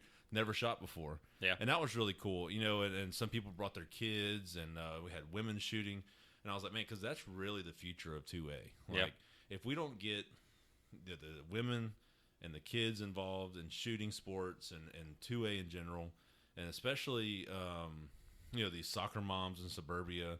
They can't drive, they shouldn't be drive. driving a 1920s Model T race car. We got to get them involved, and we got to show them that it's not what the media portrays, as that's going to be the future. And I'd like to do more of that, get more families involved in shooting.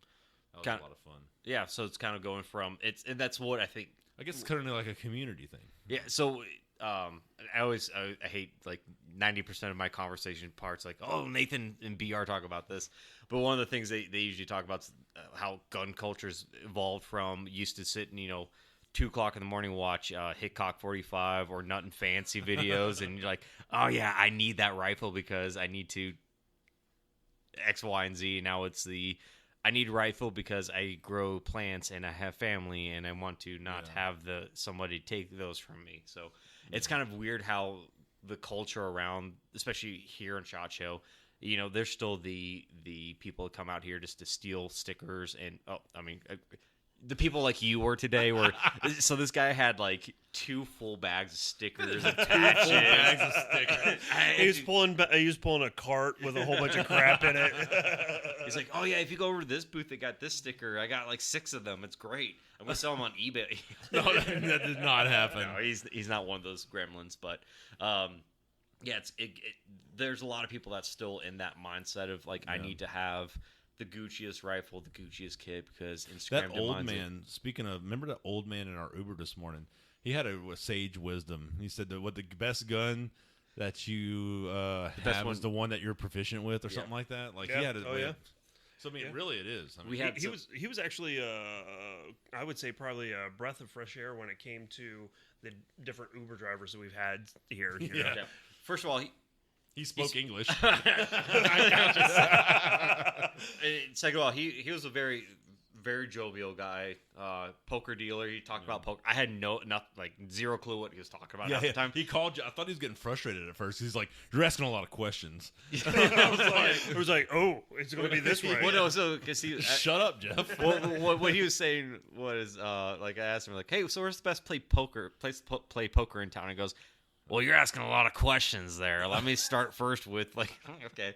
I mean, but he was one of those really nice guys that would sit there and probably talk your ear off about whatever he's into. He talked to us about the Second Amendment. His funny thing was we were driving up to wisdom's chasing him, but he's just a little bit faster.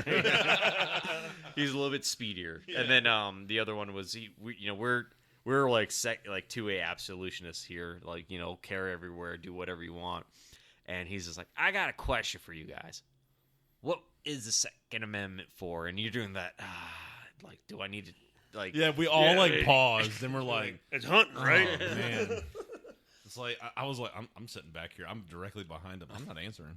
Like, I don't want to end up like that guy on the side of the street. Yeah. So... yeah, it's been a fun full day. We started pretty late. We sat in an Uber for almost an hour to drive, 0.9 miles. I think I'm gonna walk. I'm gonna walk tomorrow. At least I am. And then we saw some guy blacked out in a car. We sat behind him for 5 minutes. Like, where is this guy not going anywhere? And we drove by, and he's just probably dead in his car. Yeah. Like, oh. You're like, I should help him. Wait, that's not my problem. Yes. And then. We had that. We went straight sprinting into PSA. That was an absolute just trash fest. That right off in the morning because everyone was going there to look at all the new stuff. X57. That was a lot lighter than I thought it was going to be. Oh man, I am really light. I did a live. So if y'all are interested in checking out my Instagram, I will be trying to do lives. And which was really fun because the followers get to ask questions and I relay onto it. But in one of my lives, they actually let me handle it and stuff. And I was like, man, it's so much lighter than I thought it was going to be, which makes me wonder about recoil. Well, it's 5.7. Oh, that's true. That's true. Now, if they did a direct blowback 9mm, I would be a little more concerned because we shot the Flux Raider and the Flux Raider 365, which. I saw a couple There's of a videos. Raider 365. Yeah, they came out with this year, and it's instead of the kind of like the PDW straight back, it's a side folder. Oh, that's when you press the button And it it's flips out. but it's spring loaded. Like That's cool. someone's gonna lose an eye, but they've been posting videos of it. Like they have a holster already for it, like an appendix holster for it. And there's videos of this guy sub 1 second from concealment, draws this thing, deploys it, and starts shooting a braced firearm. Yeah. So I'm wondering how long it's going to take till someone like goes up to a competition with that with a brace on it and just like owns, like 50-yard line. Like, I think some the lords of IDPA and still won't allow it, but the X7 the MP7 at home, definitely that's like been one of my top 3 things that like I'm just still rock hard about. we missed Tommy Built today. Yeah, we're gonna hit that tomorrow. I'd like to see that tomorrow. The T7. The only thing I'm worried about is 5 years from now they're gonna have to recall them all because they're considered a machine gun by the ATF. Just delete your email after you Lost it in a tragic scamming accident. Yeah, scamming. Yeah, the Nigerian Space Force asked me for it, and I sent it to them. Yeah. So one of the things that I really liked about PSA, even though that place was a madhouse, is just there was a meme that came out last night where it just shows like Bugs Bunny with a king's crown on top, right? Because PSA is just dropping metric tons of new ideas out in the market. And what they're wanting to do is they're wanting to get the support of the customers to go to their website and vote on what they would want to see, what they would buy out of this list of things. And we're talking new bolt guns, new shotguns. We're talking a 10 millimeter carry dagger. We're looking at a 308 Jackal, this Vuk, which is a collab or a combination of a 5.56 AK and a Jackal just kind of thrown together, which not thrown together, but just molded together, which is really kind of interesting and cool. And then of course you got the X57, and the bullpup, the saber, or not the Not Jackal. excited about. I'm not excited, and I wanted to bring this up, but they were being swamped. Like the second we started talking about the bullpup, that's when Lucas showed up and That started. thing is heavy. It's heavy, Yeah. It's heavy. and there's no way to switch it over for us correct-handed people. So it jacked off the left side. Yeah, So like yeah. I can just imagine the first like left-handed person like, oh, this would be great rifle to shoot and just get hot brass down their get shoulders. it right down their You just have face. to be like the goated og. Just get you a case deflector. I say there's that thing is right on your neck. There's no deflecting that. The only thing that's deflecting that is your neck. Your jugular vein's just gonna hate you. But I was extremely impressed with some of the thought that they put into, just like with the shotgun. They came up with a shotgun that has a receiver cut for a red dot. It's and recessed. Too. Recessed, yep. And then in addition to that, the front sight, which is normally like a bead on a shotgun, is actually a Glock pattern sight, which I thought that's actually really smart because everybody's got Glock sights, So those are some of the really interesting, innovative things that we've seen this morning, anyway. And the only thing I was really curious about that shotgun, I never got a straight answer, was they have that front kind of the block where the sight's attached to. Right. No one could give me like what that was made out of. Yeah, the guy was just like, he grabbed it and he's like, oh, it's metal. It's metal. I'm like, cool. Well, I'm shooting a 12 gauge out of this thing. I kind of want to know what metal is clamped to the front of the shotgun that has my sight and my sling attached to it. But It's pot. It's pot metal. yeah, I mean, it's as much as we love our PSA brethren, we understand what we purchase. Sometimes you get burned. I'm a little. That's the only part I'm really skeptical. You're just upset. You're just upset because your macro at home didn't work out. And the like only, you thought. I'm going to attribute it to this. I think what really happened was, I know that PSA had a cease and desist for the Shield Arms mags already. They already have like some sort of legal action and some drama. drama. Well, I was running shield mags and it did not work in that macro. Like, the OEM Glock mags worked just fine. The second I put a shield arms mag in it, it just knew. It's like, I don't want you in me. I'll give you 2 rounds. My wife says and then that I'm all the gonna time. jam. No, but man, it makes me wonder though. Like, so what's PSA's end goal in a way? Like, so they said they're going to continue to do this like every year, right? Like, just make a bunch of shit and see what people want. But like, they also at the same time said we're going to bring everything to market that we have. We want people to vote on what's first. Mm-hmm. But I just don't see like there's any way to bring all of this to market, especially when you're bringing out 10 more things next year, and then something different the next year. Like, you're never gonna do what you originally. Well, I think it's going to be one of those, like, they write the trends. They come up with a trend, they write it. Like, for example, they come out 10 guns this year. By next year, probably 7 of them would be either close to or not out of production, because there wasn't like a whole demand for the people that want it got it. And then next year they come out with 10, and then every year, like, about half of them will drop off, and then those kind of keep on writing that, and it's kind of last year at PSA. They talked about they had the whole Battlefield series, and they were going to remake a bunch of World War II weapons. And then now this year, we don't even have the SG-44. They had the SG-44 out there. They put different furniture on it. They just put a little bit different It had furniture. a little different. It was a little different, but I mean, it wouldn't even rack the bolt. Yeah, you couldn't even rack the bolt back. It was definitely still a prototype. Yeah. Like, there was no functioning parts on it. I think that's going to go away this year. But It's going to go. It's vaporware. It's gone. Yeah, because it's going to go to the MP5. MP5, yeah, it's going to go the way of the MP5 because they're going to say, oh, everybody wants the X57, they want the crinks, and talking to I can't remember his name, he was an engineer for the AKs, he's like, oh, the crink is going to be the embodiment of everything we've learned from all the AKs, right? So I'm like, that's big words. Yeah. It's unfortunate you said that on camera.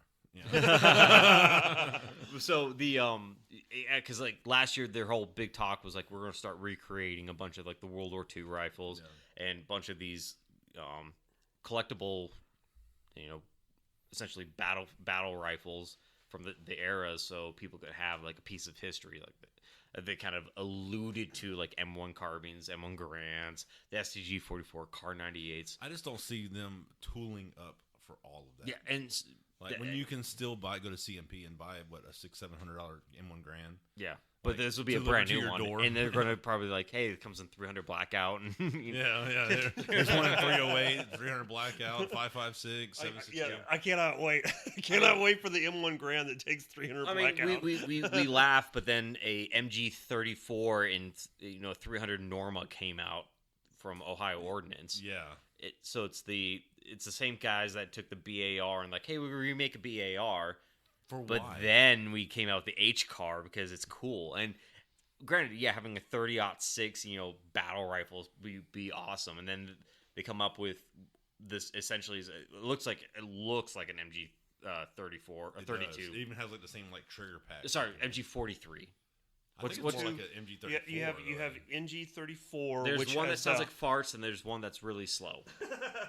It's a slow one. Okay, so the MG 34 has like the honeycomb round barrel. That's the one then. Okay, Yeah. that's 42. The MG 42 42 is the squared burp gun. Hitler's buzzsaw. Yeah. Which I have shot a variant of it. Oh, that's almost a good story, man. It is a good story. That was very good. I almost felt like I was there. Estonians, man. I was shooting with the Right there. Estonians. Titillating. It's like, anyway. So we I'm going to the restroom. You guys talk. So yeah, what was it? Ohio Ordnance, the Reaper, like the recoil enhanced, Something else we can't afford. like accurized. The acronym is definitely one of the military thing. Like, we'll come up with an acronym and then try to figure out how to fit words into it.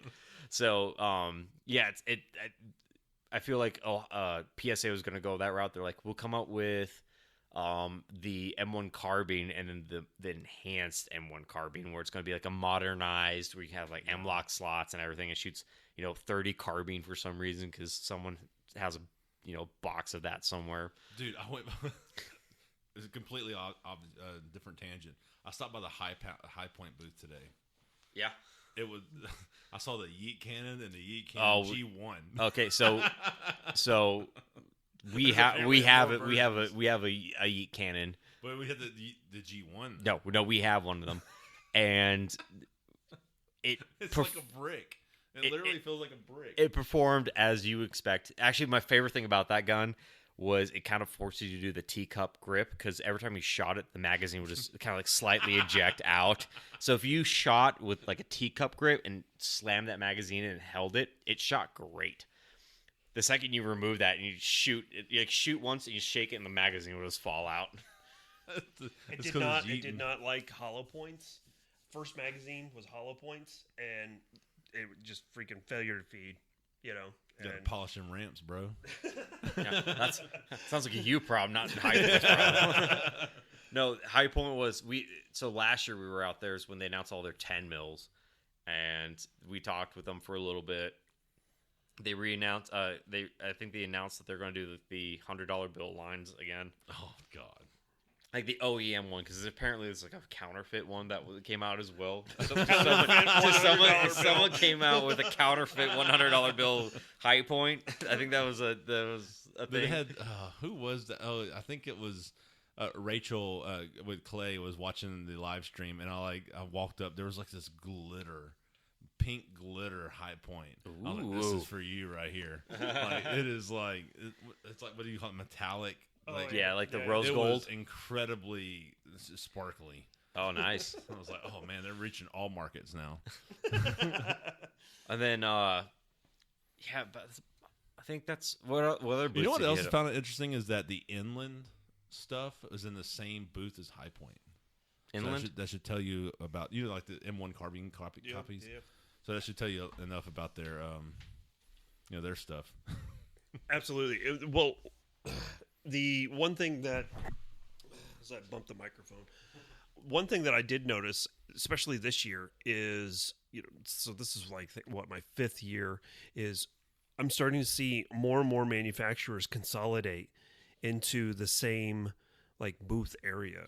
Yeah, like it makes me wonder if there's more, like, are they manufactured at the same place or something, or if it's just a business relationship, because you had Canic and Century and the same thing, right? But so I don't know. I think it's a money issue. Those booths are expensive. They are expensive. Very expensive. I've heard some people talk about it being like $40,000, for that space. And that's for the little one downstairs. Yeah, and we were talking to someone this morning. I thought that were saying that if you wanted to, dolly your equipment into the expo center, you could do it yourself, but the moment that you took like a wagon or something, a cart, then you had to have one of the employees there do it for you. They're union. Yeah, and then you had to pay them extra to do that, So their excuse is that they're losing money. They're losing money. They're losing money on the shop. It's like, how are you possibly losing money? Look at the amount of people that morning time's where it's at. Yeah. Oh, absolutely. Because after that, after 3, I think it got ridiculous in there. Asses to elbows. Yeah. Yeah, absolutely. And then, leaving that area. We got done and we tried to go over to the Circle Bar, and it was like freaking, you couldn't even get to the bar. You couldn't. Yeah. Yeah, and I've got friends that have been texting me all night. They're like, "Hey, we're at the Circle Bar. Where you at?" And I'm like, "I'm grabbing dinner." Yeah, and we're peopled out. Yeah, that's true. It's definitely one of those things we're at the about 4 o'clock have to head over there, not to sit, because we kind of say I ambushed Chad. Yeah, Chad. Yeah, Chad from IREC veteran 88. And we had a very long conversation about podcasts, guns, and all the stuff he's working on right now. And next thing I think I started that conversation at 3, and the next thing I know, it's like 4:30, and everyone's getting kicked out of the media for room. sure. Yeah, and he was very pleasantly talkative. Oh yeah, which was really nice. He was a great person to talk with. He's doing a bunch of. He was showing me all his Cerakoting stuff, and then he had photos of everything, the background story of the guns. So awesome. It was an awesome experience, but then at the same time, you're like, we missed the window. I'm kind of tired. Yep. I think I'm going to go home now. Speaking of beautiful people, I don't. We haven't talked about J Mac yet. Oh, So Jeff is Jefe is so freaking hung up. we were. We were walking. I think we were walking back to the media room or something after. Was it after PSA or No, was it was that after Zastava. Zastava? And I just look over and I literally see the Giga Chad meme. Like this guy is. I see the most beautiful man ever. Not the most beautiful man, but the Giga Chad meme, like incarnate, gorgeous man, and. You walk by. I don't want you sleeping in the same room as me now. It's okay. It's okay. Like I'll believe your mic or something like that. And and then as we're walking by, he recognizes Mark and it's James. I don't know actually. Rob Solo. Yeah. Rob Solo. Yeah. Rob Solo saw me and he's like, "Dude," and I was like, "Dude," and then the J Mac looked over and I was like, "Hey," and he's like, "Hey," and then his wife came over and gave me a big old hug and I'm like, "Oh, man." It's so good. Just absolutely gorgeous people. And like then flabbergasted. And then he pulls out his That's phone. what money does. They just wipe their tears with hundreds. I know, right? I found the cure so for upset. AIDS is $1 million. But then he pulls out his phone. He's like, "Here's what we're working on next," and starts showing what he's working on. And I won't spoil it for anybody, but it's going to be a game changer in the AK world. Stop saying that. Game changer is TM Arsenal. Hey, speaking of stuff, can you talk about your buddy with the thing you had in your pocket? Thinking about you talking about the Makarov stuff? Yeah. Okay, yeah. So can you talk about that? Like, I don't want to get you in trouble. Or... No, I can. Yeah, he gave me a green light. I'm actually going to try to post tomorrow, trying to spread stuff out. But so he has brought he's building the what would you call it? I guess it's like a trigger guard replacement for the Makarov. That's also a Picatinny rail for flashlights on the Makarov, the either the Bicals or the Bulgarian Max. And very cool. It's aluminum. The proper Makarovs. Yeah. Not that Polish shit. Yeah, like every time it was like, I have a Polish Makarov. I'm like, okay, well I guess you have whatever Poland made up. I've been trying to get an East German Makarov for years, and I had an opportunity to get one for I don't know, it was like maybe $600, I think, but it had all of the armorer's notes and paperwork that goes with cool. it and everything. And then I started talking to him about it. I was like, "Yeah, man, I really want to get this East German one." He's like, "Oh, that's so garbage. You should get the Bulgarian. The Bulgarian. They've been doing it so much longer. They know what they're doing." They've killed more political dissidents than the East German ones have. I think mine's an 84, 85. I have an 88, and I have I don't know what the other one is. It's like 90 something.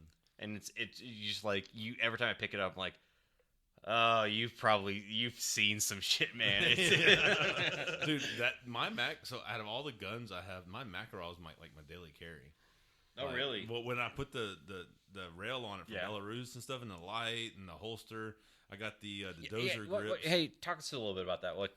How that all spun up? How did you break the embargo and get stuff from Belarus? No, not even that. Just how did you put a light on a Makarov? No, no, the guys DP Kydex holsters out of Belarus. They were selling them on eBay, and so I looked them up and I found their Instagram. So I started talking to them directly, and they kind of speak some broken English, but you don't say. Yeah. But you don't say, Tavares. So, but you can ship and stuff back and forth to Belarus, no problem. It's just ITAR items, obviously. Yeah. And they have this this trigger guard. It almost looks like an original trigger guard and they have, I don't know what they did to attach the Picatinny rail, but it's also got a screw and a spring, and it pushes back the locking lug to disengage it. So it's incredibly solid. Extremely well made, and but also extremely expensive. So I got that one in, and then the dozer grips are Russian grips with the normal mag release. So it moves the mag release from the bottom to the top. Is it kind of like the Fab Defense ones, but just like better? kinda. Yeah. This one's got like a big metal deal. It's actually easy to engage it and drop your mag if you're not careful. Like you just you train with it, you'll get used to it. Yeah.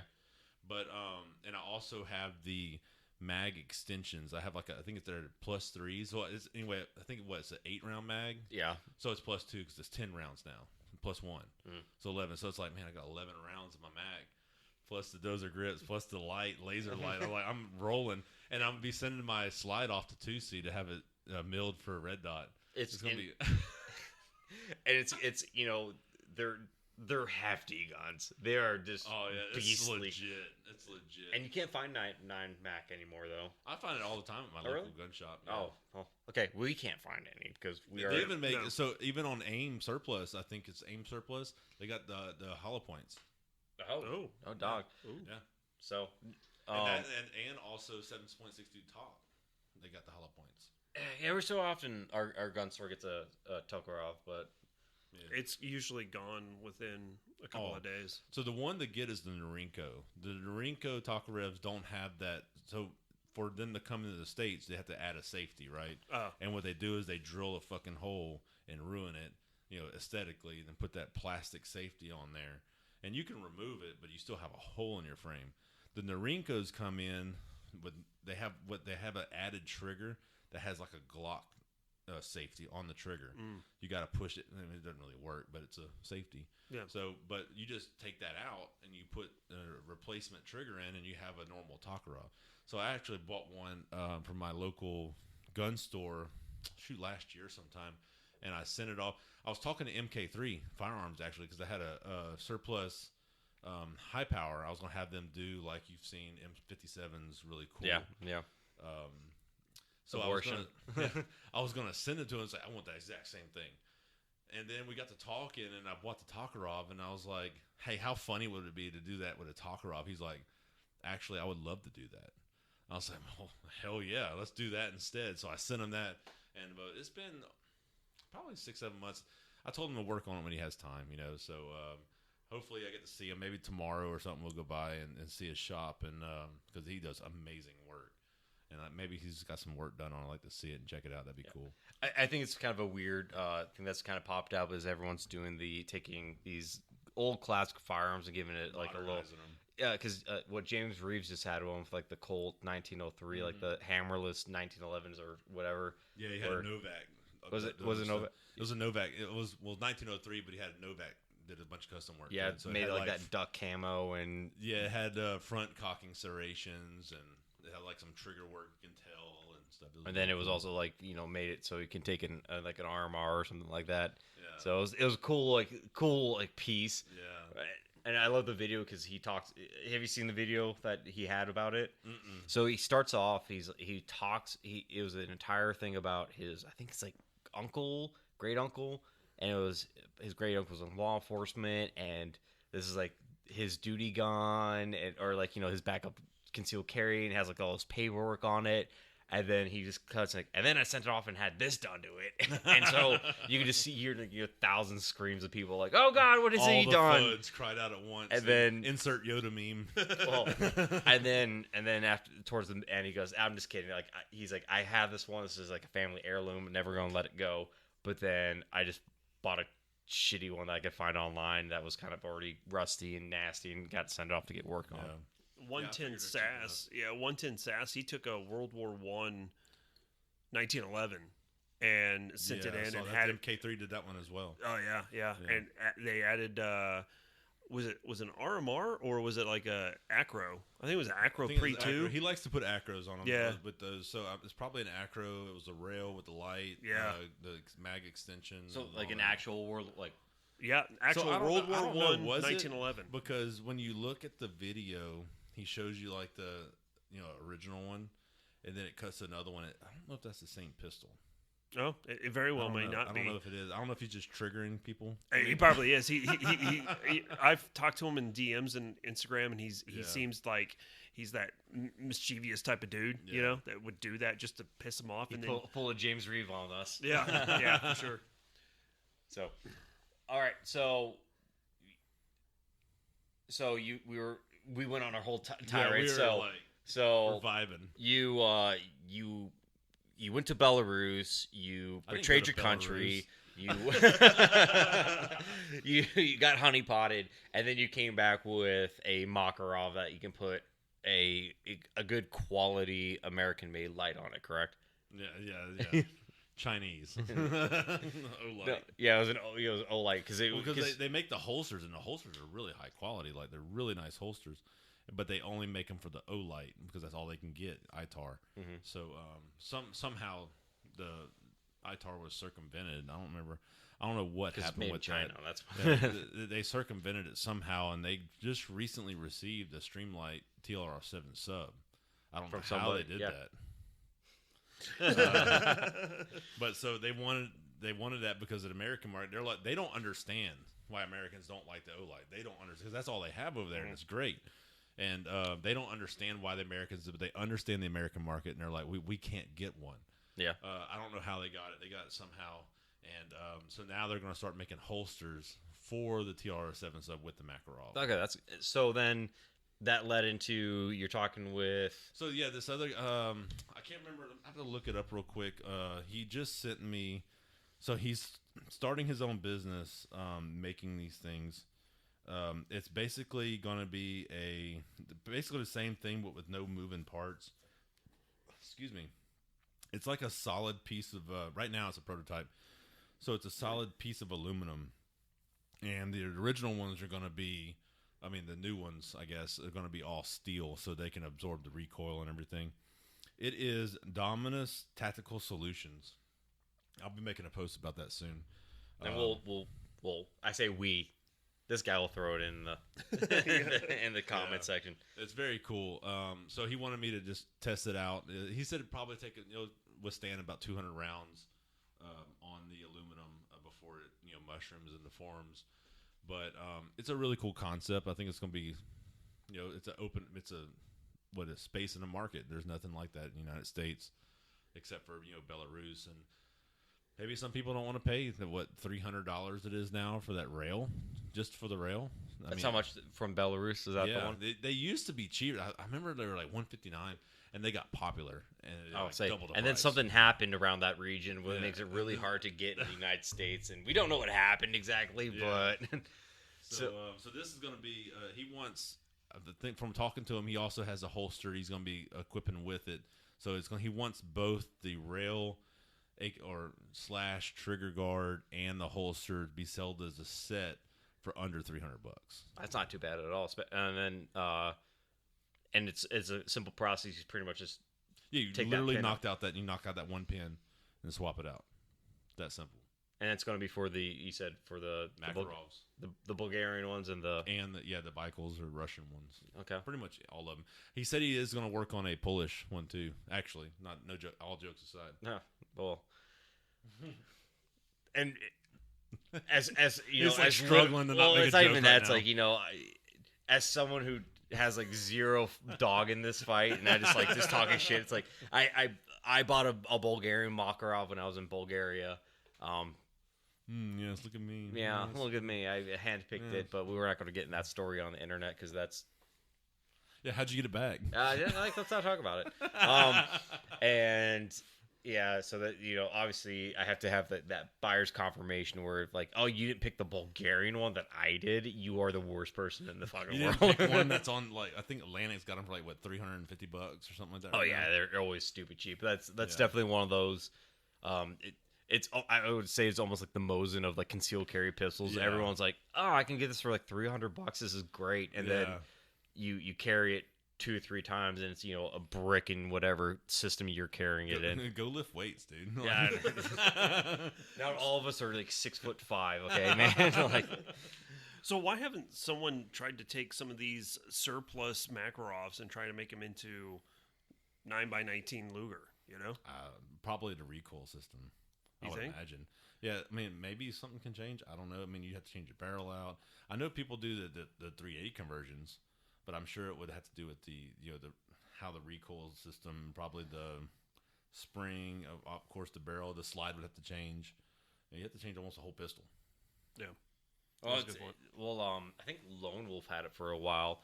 I don't know if they still do it, but you can buy like a 9mm Mach conversion kit for your Glock 42, so you can. And it's essentially, spend more money, and it's like essentially a barrel just swap. That's all it is, and you can shoot 9mm Makarov out of it for. Dude, no joke. Speaking about that, so my friend's dad bought 9mm Mac is what actually it's called something else. 9x9 or 18. 9x18. Yeah, so 9x18. So he had that mixed in with his 9x19 ammo.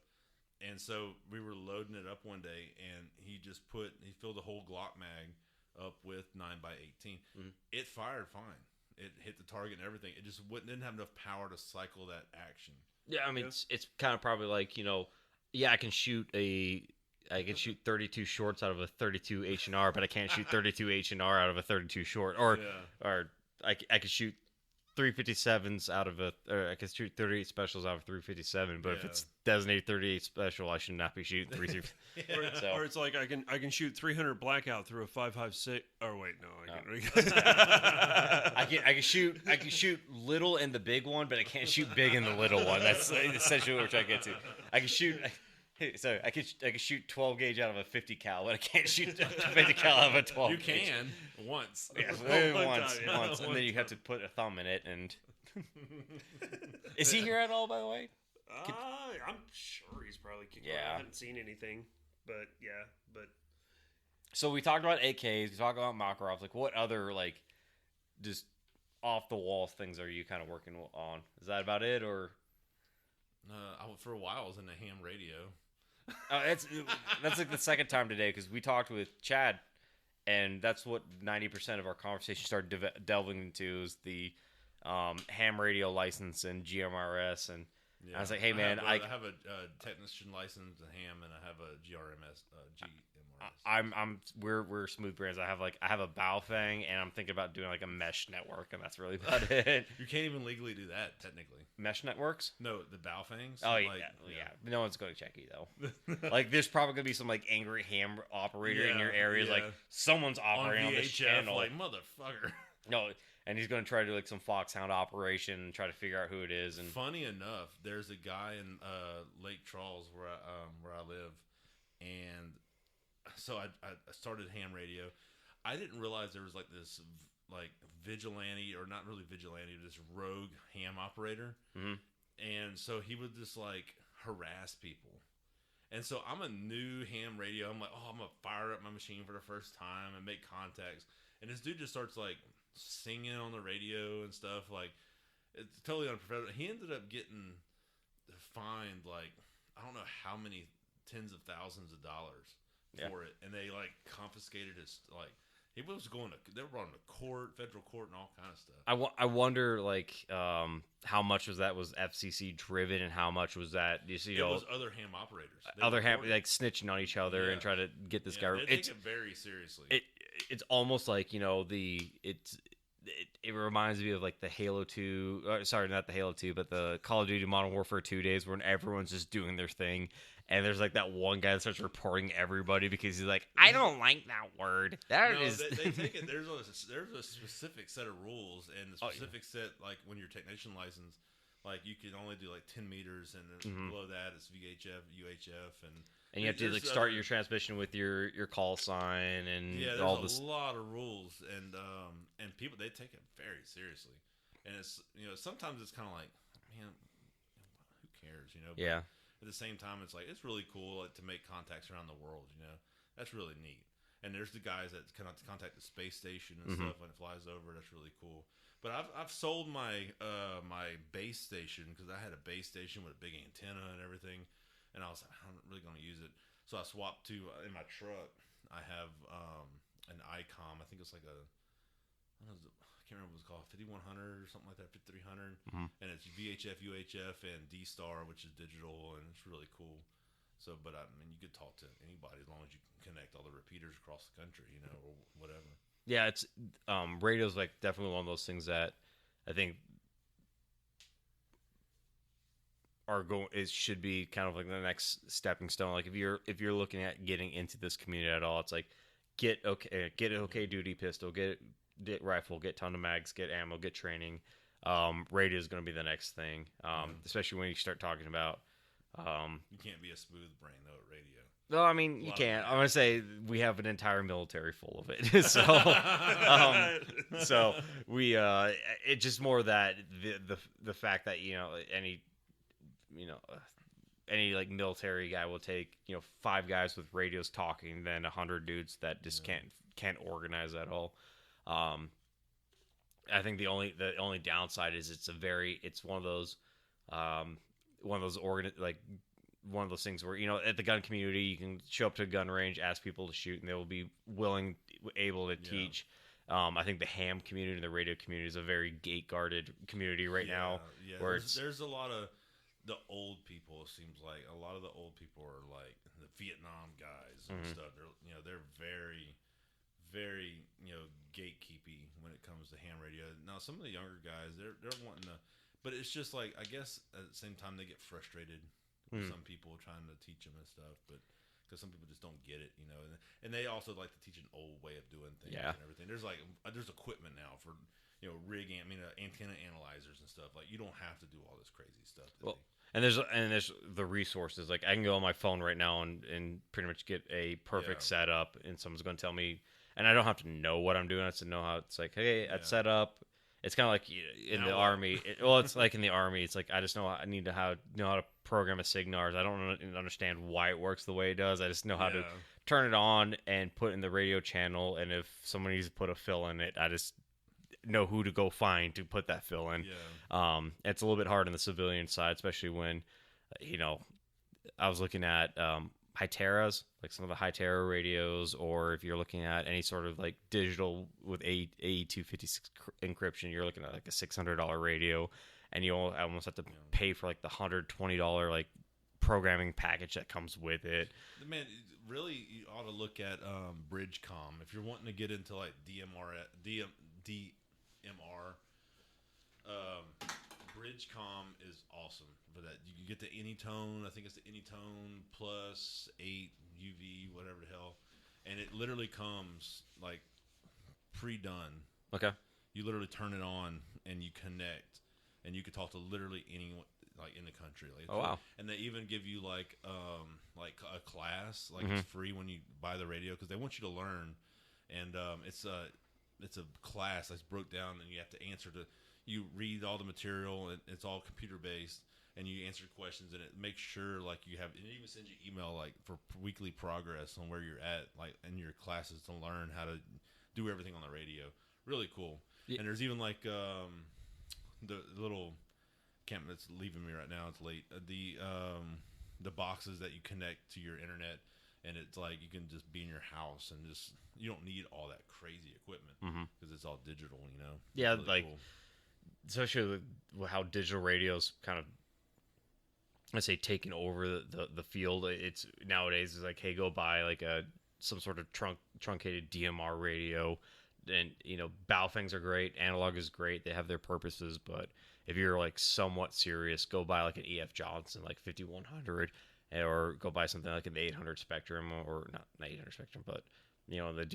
Go get yourself a nice DMR radio, learn how to use it. But the problem is, someone's going to look at that and it's like, well, it's a DMR radio is going to cost you anywhere from like $500 to $900. Man, the Anytones, I think those are like $200. Oh, really? They're really good. Okay. But I need to show you what mine. I think I might have a picture, but yeah, they're really good, and they come preloaded with the code the plug code can be a whole nother beast. But luckily, you can get their code plugs, and it just download it straight into the radio and go from there. Okay. Well, we'll have to look at that, especially because we're the guys. I have a Baofeng that's kind of like attached to my sun visor right now. I'm like, if I ever need a radio, it's handheld. So okay. It's handheld, and you just put it on a charger. And I think it's legit. Okay. Like, it's legit. It's color screen, and everything. 2 hours. We're at 2 hours right now. 2 hours. Yeah, no, you're fading. Yeah, I say you're fading. I've been done for the last 3 minutes. I mean, granted, it's. Yeah, when we started talking about radios, he's like, "This is gay as hell." Yeah. it's like we're not talking about AKs or we're not talking about guns anymore. We're actually talking about things that are going to keep us alive. So that's boring.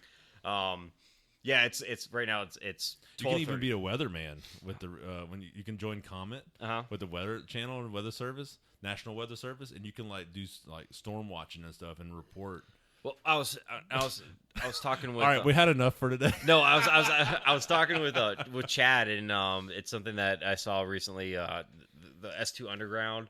It's a YouTube channel that does a bunch of S2 intelligence reports for a bunch of stuff.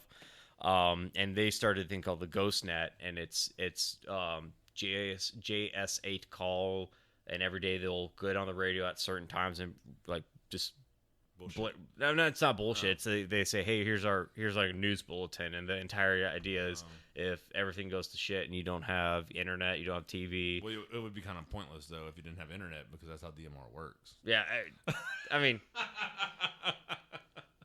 It is not for me to question why.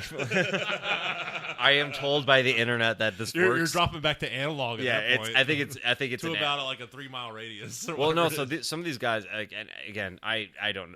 My radio knowledge is I know how to I know how to turn a signars on. I know how to do I know how to do that fun stuff, but I don't know. Mark's locking the door now. It's like, all right, hey, it's that the universal sign we're doing, the Midwestern goodbye, where I said goodbye, we walked to the front porch, and say you're goodbye. Still talking. Yeah, it's like, there's one more thing. One more thing. It's you're coming over for dinner. So what was your best thing at shot? So 2 hours in. So the first guest success. Yeah, absolutely. I don't know. We'll let the analytics decide. We'll let the 5 people decide. No, I don't care about that. We had a good time. It's like the WNBA, the fan. The fan. What was the running joke? The only time anybody cared about it's the only thing. The only time that anyone cared about the WNBA trades is when we gave up the Russian merchant of death. Yeah. That's the only time anyone cared about the WNBA, and now it's back to being obscure. But no, I think because we talked about this earlier, we're season 2, air quotes, is going to be more oriented towards guests and talking with other people rather than Mark and I just sitting in his girlfriend's basement talking about SPRs. What'd you do today, guys? Yeah, it's hey, do you know about SPRs? I don't. Well, tune in next time, I guess. Well, if you go to the ATF website, So, any final thoughts that you have, man? What's I'm tired. Oh, okay, cool. Yeah, I would say I think all of us Mark's are tired. We had yesterday we went to Hofbrauhaus and drank way too much and watched too many guys lonely guys get their butts slapped. There was some there's we're going to another tangent. Sorry. I don't want to go on this tangent, but there was this just tell us about the butt slaps. Yeah, there's some gal. She was there last year. I swear to God. Yeah, it was one of those gals that had enough surgeries and Botox that she's the clapped out Ivanka. Yeah, she looks like Ivanka Trump. Yeah, it's Melania. Oh, Melania Trump. Yeah, she Melania Trump. She looks like she drank too much, smoked too many cigarettes in her youth. So a true Russian woman, not a with enough Botox and she was handing out Jaeger, you buy Jaeger shots. What were we talking about that yesterday? Was it just feel like she'd be disappointed in us. Yeah, it's one of those, you tried your best. Thank you. And so the gimmick was you buy a shot from her, she'd give you Jägermeister or something, and then she'd hit you smack you with a paddle, and just the amount reverberated the entire building, and it sounded a lot worse than it probably was. But there were so many lonely guys there that they were just I need some sort of attention from women. So stimulate me. So we listened to some good and my other favorite one was the grandma up on the stage. There was someone's grandma's out here drinking liters of beer a night, blowing on a tuba, just doing all sorts of crazy things, leading German cheers. What is that yo thing you were saying? I'm Prosit. It's a German it's on par with Sweet Caroline for us Americans. What? It's that I've never heard of someone say Sweet Carol. Oh, I guess so. Yeah, Everyone and then everyone joins in and sings. Yep. It's one of those songs. I'm Prosit. It's it's focused more on drinking. It's a cheers drinking song. And It's in German. Oh yeah, yes. It's it's very unpleasant. Yeah, it's and then then there's usually kind of a chant, and then the response is oi oi oi, and then eventually eventually you drink.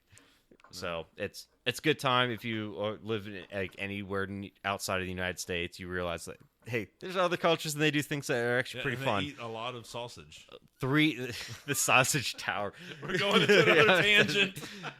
Mark's done with these tangents. Like, so, and the hard thing and is, he can't help himself. He has to finish. Well, it. the great thing about this, and this is what I was kind of hoping wouldn't happen, but now we're here, and I'm super happy it did. Sausages? No, I ripped a Jaeger bomb before this, so I'm like super like. We're going 3 hours, guys. Like, we hit 2 hours and 8 minutes. We might as well go to 3 hours. We got nothing better to do tomorrow, right? Bye, Mark. So I'm gonna let you wrap it up, man. I'm gonna keep on. Yeah, he's like. All right, guys. Well, thanks to our guests, AK Quality Enforcement. We first off, we appreciate you being with us this trip. You know. Congratulations on breaking your SHOT Show cherry.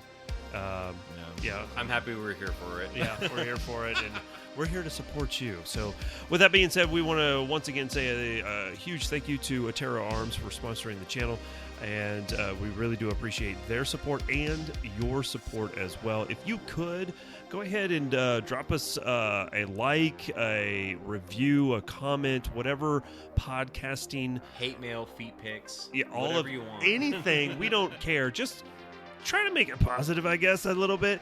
We'd appreciate that. But with that being said, we're going to go ahead and get out of here. Thanks again so much for joining us on this very special SHOT Show podcast. We will catch you guys here in just a couple of weeks with another great episode.